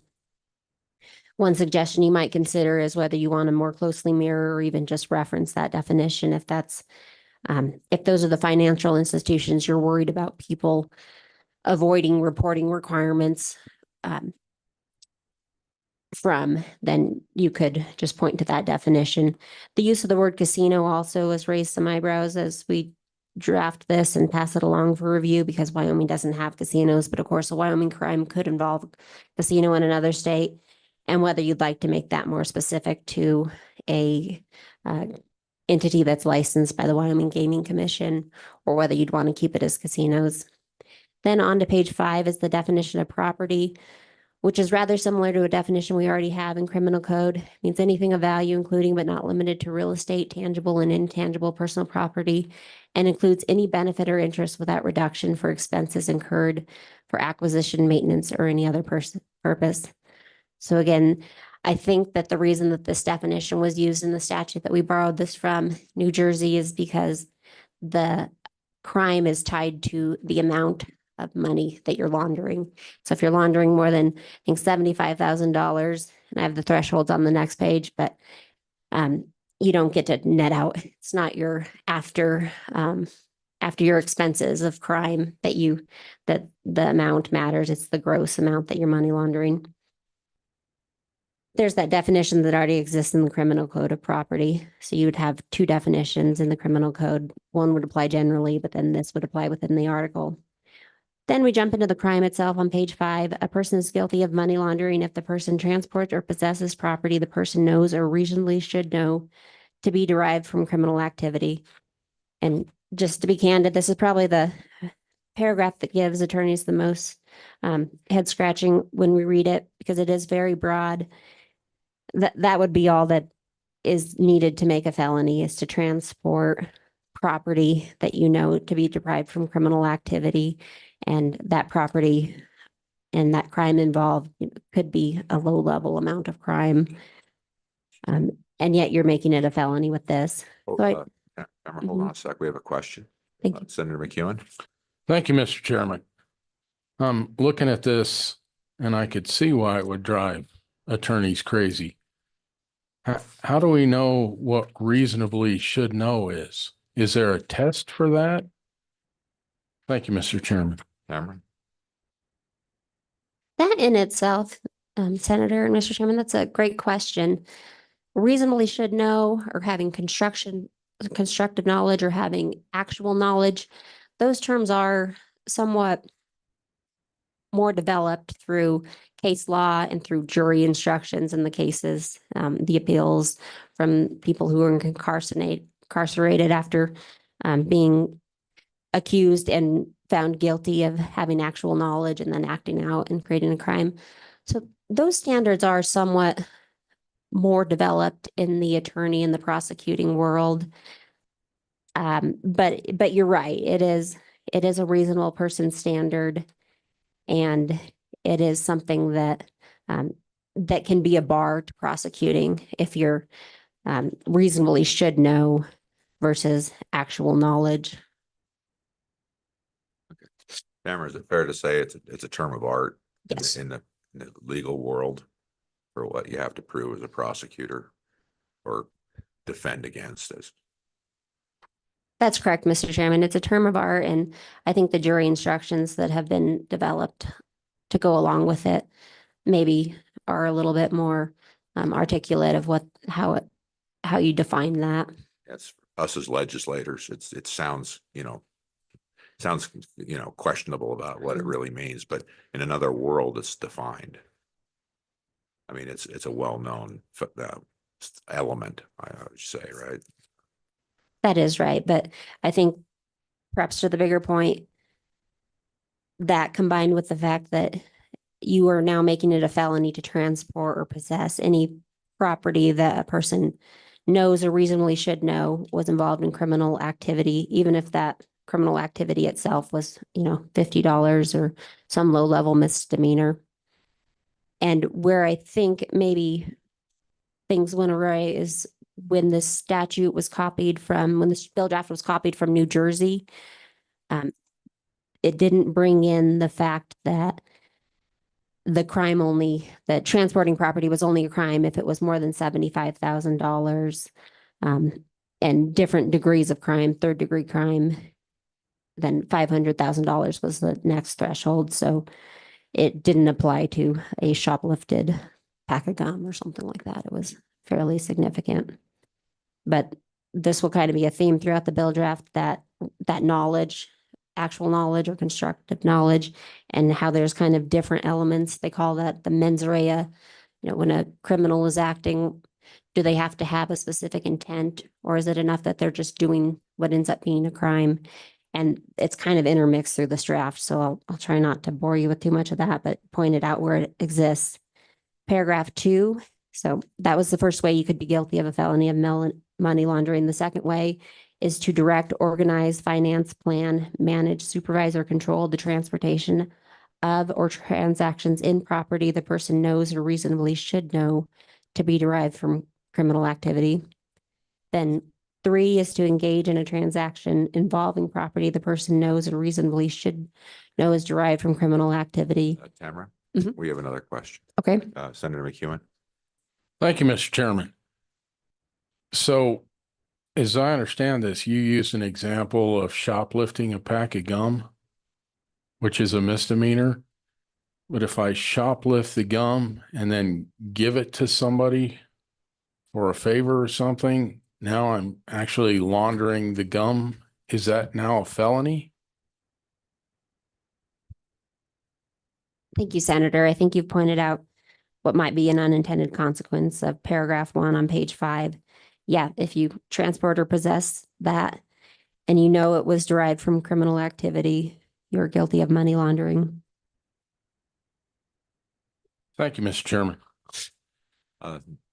Senator McEwen, I'm surprised you didn't have bananas in there for the illegal money laundering. I watch over my bananas.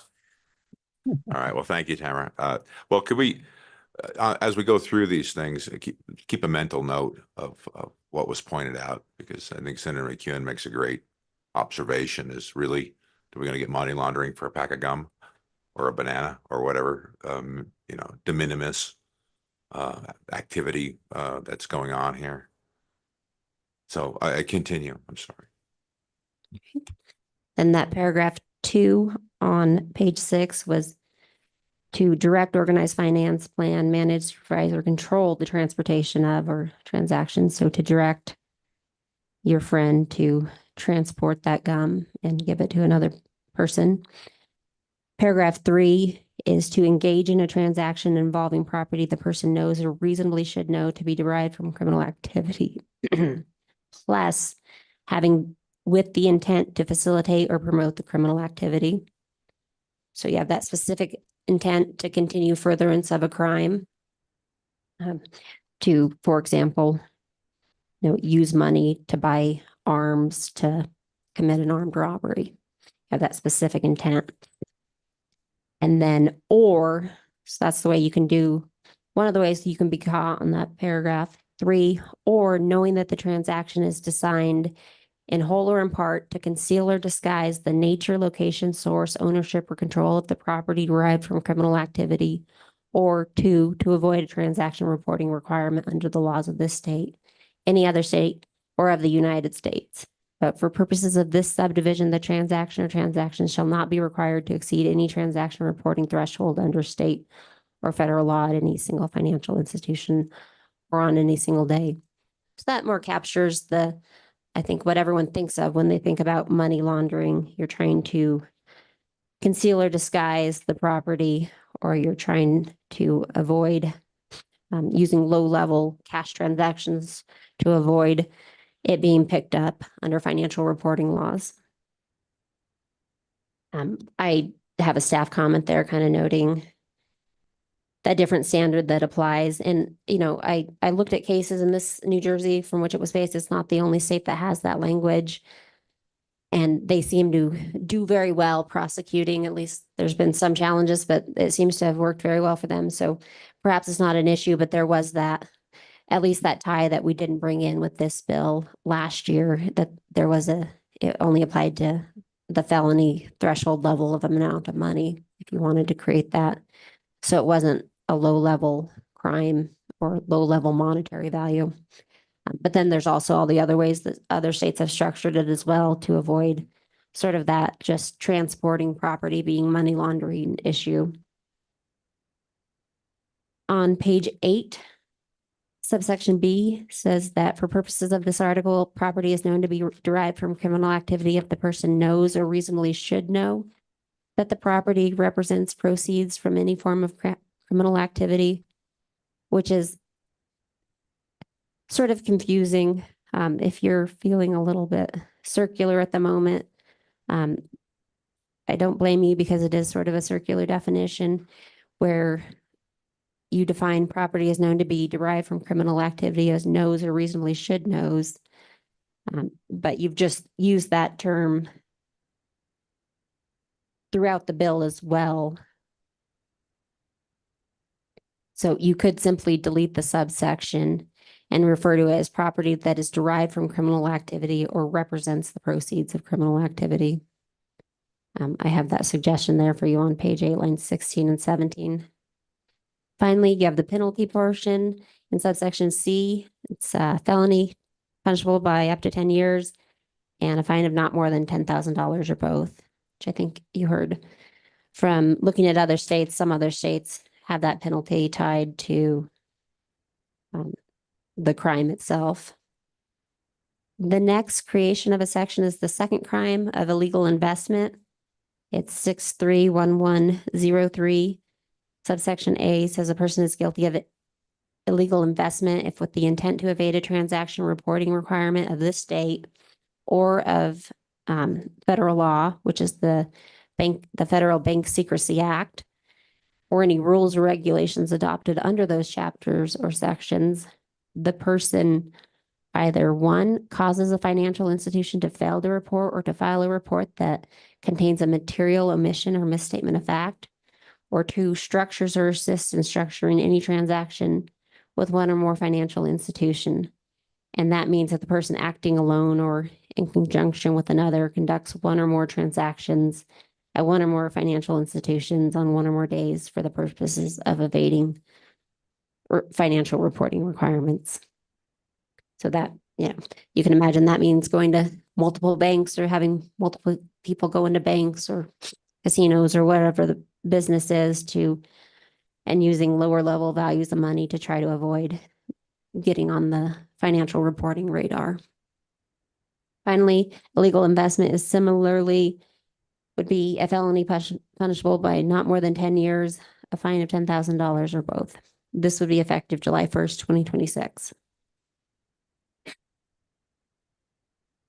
Thank you. Thank you, Tamara. Thank you for your work.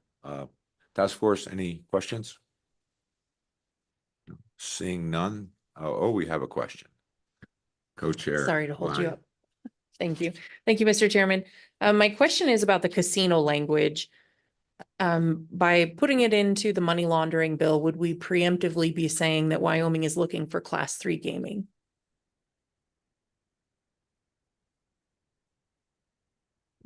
Mr. Chairman, Madam Chair, I think that it would take a lot more changes in statute to allow for Class 3 gaming, but it would probably confuse individuals who would wonder, well, if casinos are not allowed, then why are you prohibiting me from money laundering through a casino? But I think you would still need many more changes to statute to get that ball going. Follow up. My follow-up would be the language you mentioned about giving the authority to the Gaming Commission or entities licensed by the Wyoming Gaming Commission. As this bill is written with the verbiage of casino, does it accidentally leave out some of the things like skills-based games? Mr. Chairman, Madam Chair, I don't think it actually leaves out anything, just because on page 2, lines 30 and 31, a financial institution is defined as a person engaged in a trade or business. So I think that does capture all of your skill-based amusement games as well as every other business in the state. And again, this only relates to the financial institution definition as is used throughout the bill. So conducting transactions at a business to try to hide money and avoid reporting it. Okay. Thank you, Tamara, for that explanation. Just to add into that, I read that part about casinos because it kind of perked my interest about it, why it was in there. And it seems like what it ties back to is out-of-state activities involving a casino that then we would prosecute here under money laundering. So not that we have casinos, but we have to draw in any outside other activities like that, but casinos in this case. So I don't see where it does any harm to the bill. Hopefully we don't encourage, Vegas style gambling here because of this. I mean, I just think it's what we have to do for a tool in the toolbox for them to be able to prosecute if they feel it's necessary. I mean, so you still feel all right with that casino language in there, Tamara? Yes, I don't think the language hurts. I think you could be more specific, but if you're going to keep it broad as it is, I don't think it's hurting the bill at all, because you could imagine some kind of a scenario where a money laundering scheme involves an out-of-state casino or even a casino within Wyoming on one of the Indian lands. Well, Tamara, tell me if you had an illegal casino and it was a casino, would you be exempted if we didn't put in there? Because, well, it's a casino, even though it's illegal. So you couldn't be prosecuted under this for money law. I mean, that's really what it comes. I think it seems like you did a pretty good job. So thanks for your time. We'll discuss it further. We're not done with this, but I think it seems like a good beginning point. And Representative Webb has a question. Just one. Thank you, Mr. Chairman. I had noted in there, is there any effect with skilled games? I don't know, not familiar with all the definitions, but it does mention gaming establishment. Does that, would that include skill games or not? So that's the And question. do we want it to include skill games? Yeah. So what's your thoughts, Tamara? And that's a great question, Representative Webb. And I think it did occur to another attorney who was reviewing that we should just say, maybe you'd rather just reference any business or entity or person that's licensed by the Gaming Commission. I really do think that the language is broad where you're capturing as a financial institution, a person engaged in a trade or business. And again, this just involves having transactions with a financial institution with the intent of hiding where that money came from, or with the intent or with the effect of not allowing the reporting requirements, of not following the reporting requirements. So if through a skills-based amusement game that you own or operate or play, you are having financial transactions for the purposes of money laundering, that would absolutely be within this bill, as well as any other business, a laundromat, a car wash, a coffee shop, an online sports wagering. I think it would incorporate everything as a financial institution. Thank you. Thank you. Thank you for the explanation. And just as a broader explanation, sometimes specificity gets you in trouble. Because then if they can say, well, specifically, it wasn't named here. So specifically, you can't charge me with this. That's the danger of being too specific. But we get it both sides. We get too specific and too broad. So we're trying to find something that works until we don't, and then we'll modify it and amend it. But thank you for the explanation, Tamara. Any further questions from the committee? Seeing none, thank you for your explanation, Tamara. Public comment, any public comment?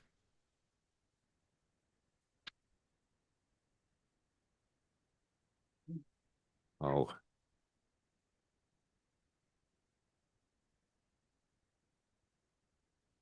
Thank you, Loretta Callis, UNA County and prosecuting attorney. Carl said I could go first this time, so. He's a gentleman. He is a gentleman. In relation to matters when this legislation was proposed, there was a general consensus from the association that a money laundering statute would be appropriate. The language wasn't worked enough for us to have an official position, and certainly it's been modified now. However, in relation to matters as LSO noted, and as I noted previously, again, if there's a regular and normal meaning such as derived from, I discourage you utilizing a definition. In addition to that, I would note, for example, we see this in other legislation that there is definitions of household members in various locations within the statutes. And it does come as somewhat of a confusion, but those are at least consistent definitions. As noted by LSO, there is a proposed definition for property here, but in our definitions portion of Title VI, we already have a definition for property that is fairly expansive, so I don't believe you needed to redefine it for this matter. More pertinently, I wanted to address Senator McEwen's concerns, and there was discussion related to mens rea, specific versus general intent crimes, and there certainly are provisions related to that. But more pertinently, for the concern that you had, it comes into an objective versus a subjective standard in relation to matters. And so we actually would discourage, to the extent that you have subjective standards, actual knowledge. In a court of law, it is almost impossible to prove actual knowledge a person has, because I would have to have the privity to be in your brain at the time. And so in relation to those matters, then when there are statutes that are provided for actual knowledge, then it almost prohibits all prosecution for those cases, because all a defendant has to say is, I didn't know that. And then we have that versus what the evidence is. I often say to juries, if it looks like a duck and it quacks like a duck and it walks like a duck, it's probably a duck. So for example, a reasonable person standard in relation to theft. Should a person reasonably know the property was stolen? If you buy a BMW from somebody and you pay $200 for something that's worth $4,000, BMW is probably worth much more than that, then a reasonable person should know that that was probably derived from criminal activity, that it is a stolen vehicle. It was derived from somebody from being stolen, because you shouldn't be getting that much of a benefit from an event. And so that is a reasonable person standard. And that is why that is included. And we would ask that you certainly include a reasonable person standard, because that provides for a jury to assess what a person should know under these circumstances. Does that make more sense, Senator McEwen? As to the penalty statute, I actually agree very much with the LSO. I would be hesitant to have every crime per se be a felony. I don't want to deminimize, and I know nobody on this committee has meant to minimize issues with shoplifting. There are other committees that are actually looking at lowering the statutory requirements for theft at this point, because we do have organized crime coming into our communities and shoplifting. And that is exactly what the statute would apply for to some extent, because we have individuals that are coming through and causing thefts from county to county and deriving those issues. However, certainly you wouldn't want that to affect a local circumstance as what you were providing an example for. We relate to offenses that as inchoate, you guys probably recognize them more as solicitation, conspiracy, in those statutes. And in those inchoate offenses, this attempt and so forth, those offenses, the penalties are associated with the associated crime.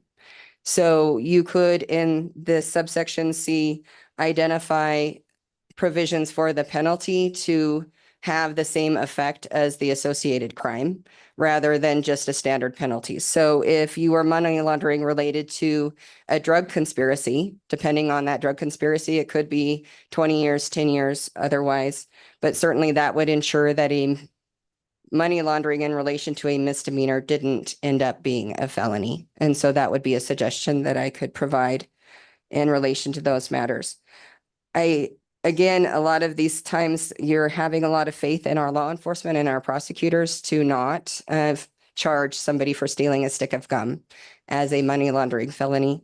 And in general, if you associated those offenses with the underlying crimes, again, you would ensure that for those theft rings, for example, there's aggregating offenses that we're allowed to utilize to ensure that there are those felony amounts. So that's very brief, but you guys are very time constrained. So. Yeah, thank you for being cognizant of the lunch hour approaching, Carl. And thank you for your, any comments? There's a question from the co-chair line. Thank you, Mr. Chairman. When you're talking about organized retail theft in the prosecution world, do you find that these individuals will say it's $1,000 makes it a felony, that they'll come in and take about $900 worth of merchandise to then avoid that felony? Could that potentially be one of the problems with giving a monetary value to the crime? It certainly is an issue, and we absolutely do see that. And that is something statewide that we are having an issue with. And so that is hard too, because, for example, in conspiracies, because we could get around that through by charging a conspiracy because of the group of people. But in relation to case law, there is case law that says the conspiracy has to have been derived or benefited in the location. And so that's hard when we have these rings coming up from Utah to and they minimize those issues, then the actual conspiratory behaviors occurred here. And otherwise, we have to show a nexus. Frankly, I think we could overcome the nexus issue because the theft would occur here. So that is a nexus to our community.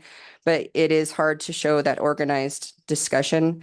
I'm trying to look for a section though, because I do believe that there is a provision that would take care of the organized crime anyway.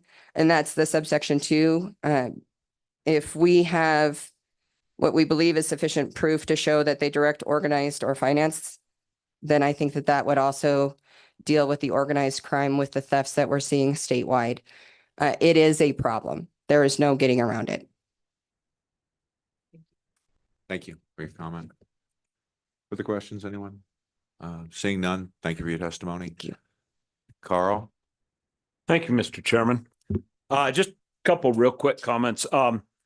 The casino term, casino is defined as a building or room used for social amusements, specifically one used for gambling. So we do have casinos here in Wyoming. So anyway, one other thing I wanted to bring up, a lot of times the terms class 2, class 3 gaming are used in general things, but specifically class 2 and class 3 gaming only apply to tribal gaming. That's where it comes from. And so a lot of times we just assume those terms, but they're only in tribal gaming act.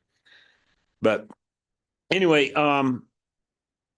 you know, on one thing, this money laundering act is very, very broad and covers a lot of areas. So I don't know if that should be under judicial or something, but looking at it from the term of gaming, I think it's very appropriate, but not so much just money laundering, but a lot of deceptive business practices, things like that. You know, money laundering means, okay, so I sell drugs and I got $50,000 here and I have to account for it somehow. So I clean it through a legitimate business. And so that's where the term money laundering is because I'm making this now legitimate money by running it through false transactions or however, but I'm making it so now I can take that money to the bank and I can say, oh, this is legitimate money. But there's a lot, you know, when I first got into the gaming industry, found that is probably the dirtiest, most corrupt industry I'd ever been in overall. You know, and a lot of the states have some very good rules on that to try to clean some of that up. I can remember when we'd go into a company or into, say, a bingo hall, and we'd try to get them to use our equipment, and we'd say, and it comes with a complete accounting system and registers and everything to account for every dime. They'd say, there's the door, get out. Because they didn't want that. But then states are now requiring that type of stuff. I was very surprised. Everybody thinks Nevada is big gaming, and it was not that hard to get licensed in Nevada. But I would say that the golden thing to look at for that is Washington. They have the most stringent financial recordings and licensing of any state out there. A lot of the other states, I mean, you walk in and I fill out the paper and I pay my money and I'm licensed. But Washington is one that I would suggest that you look at for a lot of that reporting and ways to combat this, because they're the gold standard. And I don't know, I'm glad you guys are looking at this, because there is a lot of that is potential. Gaming is primarily a lot of cash business. Let's focus on the bill. Yeah. So All right, we're good. I think that you need to turn more in the gaming than just laundering. So anyway, that's my comments. All right. Well, thank you for your comments, Carl. Thank you. Any questions for Mr. Allred? No, seeing none. Next, Ms. Ellis. Thank you, Mr. Chairman. Affie Ellis representing Cowboy Racing. I want to be brief. We just want to be on record saying we support the concept and development of an anti-money laundering statute for all the reasons articulated in the Spectrum Gaming Study. And in my former life as a regulator of gaming for a very brief amount of time, this is a very important statute. And I would hope that industry rallies around this. When we say we want good regulation, this is what we're talking about. So thank you for your continued work on this. Thank you for your comments. Any questions for Ms. Ellis? No, seeing none. Thank you. Welcome, sir. Please sit down and make sure the mic's on and state your name. My name is William Housley. Your mic. There. Okay, my name is William Housley, Vice Chair for a local PAC, the UNA Conservative Accountability Movement here in Evanston. We talked to a lot of Representative Webb's constituents. We found out, only yesterday, that Wyoming doesn't have a money laundering statute, and we find that concerning. And so I wanted to say that we do support this effort and will help support you during the legislative session where you're discussing it. We've talked to a couple of Representative Webb's constituents and also amongst our various members and sponsors, and we find it shocking and perhaps even reckless. And we're curious how we went so many decades with parimutuel betting and didn't have a money laundering statute. Thank you for your comment. That's why we're here. And I can't help what happened in the past, but we're certainly doing something now. And your support for this effort would be appreciated. All right, any questions? Anybody? No, seeing none, thank you, sir. Any further public comment, testimony? No, seeing none, I will close public comment. Task force, what would you like to do with this proposed legislation? Joe, Representative Webb? I'd like to also continue working on this one for the next session. I think we have a good start, but I think we have some things that we have to work on. So, okay. Hold on one sec. Tamara, do we have to like make a motion to move this forward at this point in time, or yes or no? What? The committee can by voice vote or by consent. Go ahead. It doesn't need to dispose of this bill by a formal vote if you want to continue to look at it. Well, I think we should have a formal vote of support, you know, if that's appropriate. So everybody in the committee who supports moving this bill forward, please indicate by saying aye. Aye. Any opposed? Same sign. Hearing none. So it passes, and please work with the prosecuting attorney's office, Tamara, and or whoever else you deem is necessary for you to come up with a language that we could further talk about in the next meeting. And then I think maybe Representative Lyon has a comment. I would only guess. Thank you, Mr. Chairman. My question would be, can I amend this now moving forward? Or do you want us to wait? We've already moved it without Okay. amending it, but we can certainly talk about something if you'd like, got something quick you want to talk about. We can have LSO, we can talk about it. I think this is more an informal, task force. It isn't like a formal committee, so probably got more flexibility. So go ahead.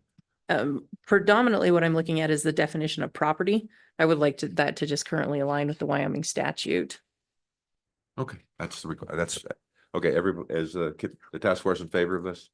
Signify by saying aye, aye. Aye. Aye. Okay, Tamara, are we clear? Okay, Yes, Mr. Chairman. okay, thank you very much. If I am provided suggestions, would you like those incorporated into the bill draft that is before you at the next meeting, or simply brought in amendment form? In the bill draft, I think we're pretty clear that we need to probably clean that up. So please, we'll amend the bill draft if we have to at that point in time, but put it in there. Okay, well, seeing we're a little past lunch, and let's reconvene at 1:45. Is that, yeah, 1:45.